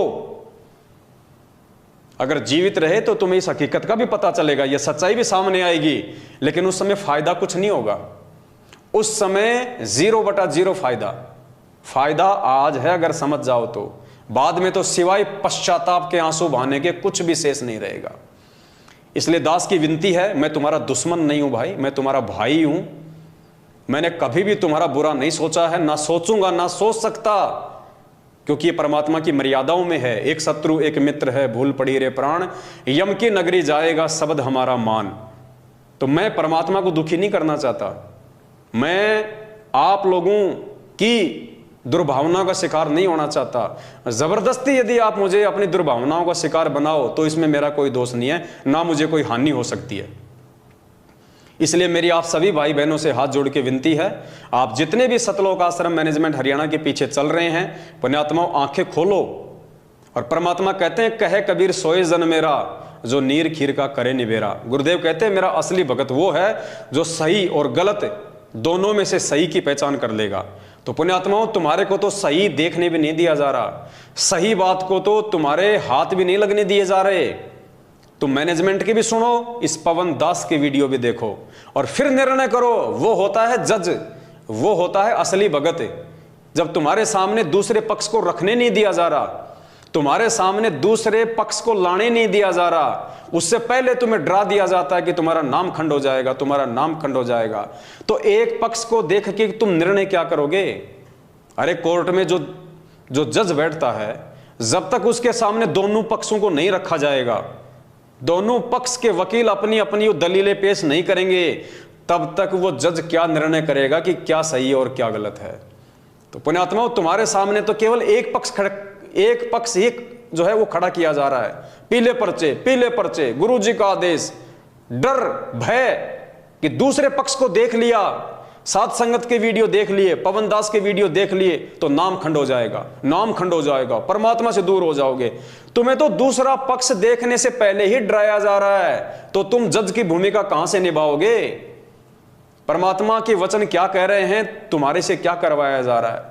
और खुद ये परमात्मा अगर दुनिया भर के नकली संतों के ऑडियो वीडियो सत्संग हमें ना दिखाता, ये दुनिया भर के शास्त्र हमारे को ना दिखाता, तो हम भी तो पहले किसी न किसी गुरु की शरण में थे। हम कैसे वहां से छूट के आते अगर हमें दूसरा पक्ष ना दिखाया जाता सतगुरुदेव के द्वारा? तो पुण्यात्माओं, जब तक तुम ये पवन दास वाला पक्ष, ये साध संगति वाले वीडियो नहीं देखोगे, तुम जिंदगी में भगत नहीं बन सकते, तुम जिंदगी में सत्य और असत्य का निबेरा नहीं कर सकते। पुण्यात्माओं, ये महाभारत के बाद आपने जो भविष्यवाणी पढ़ी है ना कि महाभारत के बाद एक और महाभारत होगा, ये है वो असली महाभारत। सतगुरु रामपाल जी भगवान की संगत में, ये है वो असली महाभारत, सतसेवक वर्सेस मैनेजमेंट। और इस महाभारत में जिस जिस व्यक्ति ने भीष्म, कर्ण और द्रोणाचार्य की भूमिका निभाई, उसका बक्कल उतरेगा, बक्कल आए दिन उतर रहा है। और जिसने इसमें धर्म युद्ध में विदुर की भूमिका निभाई, परमात्मा उसकी रक्षा करेगा। तो ये निर्णय आप लोगों के ऊपर है। मैं तो 7 साल से भोंक ही रहा हूँ, आगे भी भोंकता रहूँगा जब तक परमात्मा का आदेश होगा। और आप सभी भाई बहनों से हाथ जोड़ के पुनः निवेदन करता हूँ, पुण्यात्माओं, छोटा भाई समझ के, अरे चलो ये सोच लो मेरे वीडियो देखने से तुम्हारा नाम खंड होता है, अरे तो नाम तो तुम फिर भी शुद्ध करवा लेना। वैसे भी तो महीने में 1 बार तो तुम शुद्ध करवाते ही हो। ये तो है नहीं कि तुम मर्यादा में हो, मर्यादा तो सबकी टूटी हुई है। फिर भी तुम्हें लगता है कि तुम युधिष्ठिर हो, तुम धर्मपुत्र हो, तुमसे कोई मर्यादा नहीं टूटती है, तुम बिल्कुल अखंड हो। तो भाई दास की विनती है, 1 बार तो नाम खंड कर लो, देख लो इस दास के वीडियो, उसके बाद में नाम शुद्ध करवा लेना। व्यवस्था तो है ही नाम शुद्ध करवाने की, ऐसा तो है नहीं कि व्यवस्था नहीं है। जगह जगह इन्होंने गली गली में नाम शुद्ध करने की व्यवस्था कर रखी है। आराम से जाना, और तुम्हें लगे कि पवनदास के वीडियो में कोई दम नहीं है, कोई सच्चाई नहीं है, हमारे मतलब की कोई चीज नहीं है, तो जाके अपना नाम शुद्ध करवा लेना। और वैसे भी नाम शुद्ध करवाने की जरूरत नहीं है। परमात्मा कहते हैं जब तक दोनों पक्षों की देखोगे नहीं, जब तक सही और गलत को देखोगे नहीं तो मालूम कैसे पड़ेगा। तो मात्र सही और गलत को देखने से नामखंड नहीं होता। सही और गलत को देखने के बाद में यदि आप सही को छोड़ के और आप गलत का साथ दोगे तब आपकी मर्यादा खंड होगी। तो वो निर्णय तो फिर आप स्वयं कर लेना कि कौन सही और कौन गलत है। इसलिए पुण्यात्माओं, दास की विनती है, बाकी आपकी अपने संस्कार, आपकी अपनी मर्जी। तुम कुएं में पड़ोगे तो मैं जबरदस्ती नहीं कर सकता भाई, तुम जहर खाओगे तो तुम मरोगे। दूध पीने वाला पवनदास नहीं मर सकता, अमृत पीने वाले मेरे भाई बहन नहीं मर सकते, जो जहर पिएगा वो मरेगा। तो भाई निर्णय कर लेना, समय ज्यादा नहीं है। तुम लोग मैनेजमेंट के साथ मिलकर जहर पी रहे हो या साध संगतियों में आके अमृत पान कर रहे हो। बस दास की इतनी सी विनती है। बाकी आप सभी लोग समझदार हैं, ये कलयुग की बिचली पीढ़ी है, गोबर कोई नहीं खाता, सब लोग अनाज खाते हैं, इतनी बुद्धि सब रखते हैं। फिर भी बीच बीच में समझाने की आवश्यकता जहां पड़ेगी दास समझाता रहेगा। बस आज के लिए इतना, फिर परमात्मा दया करेंगे, फिर आप सभी भाई बहनों के सामने एक नई जानकारी, एक नया वीडियो लेके आएंगे। तब तक के लिए दास को दीजिए आज्ञा। बंदी छोड़ सतगुरु रामपाल जी भगवान की जय हो। सत साहिब।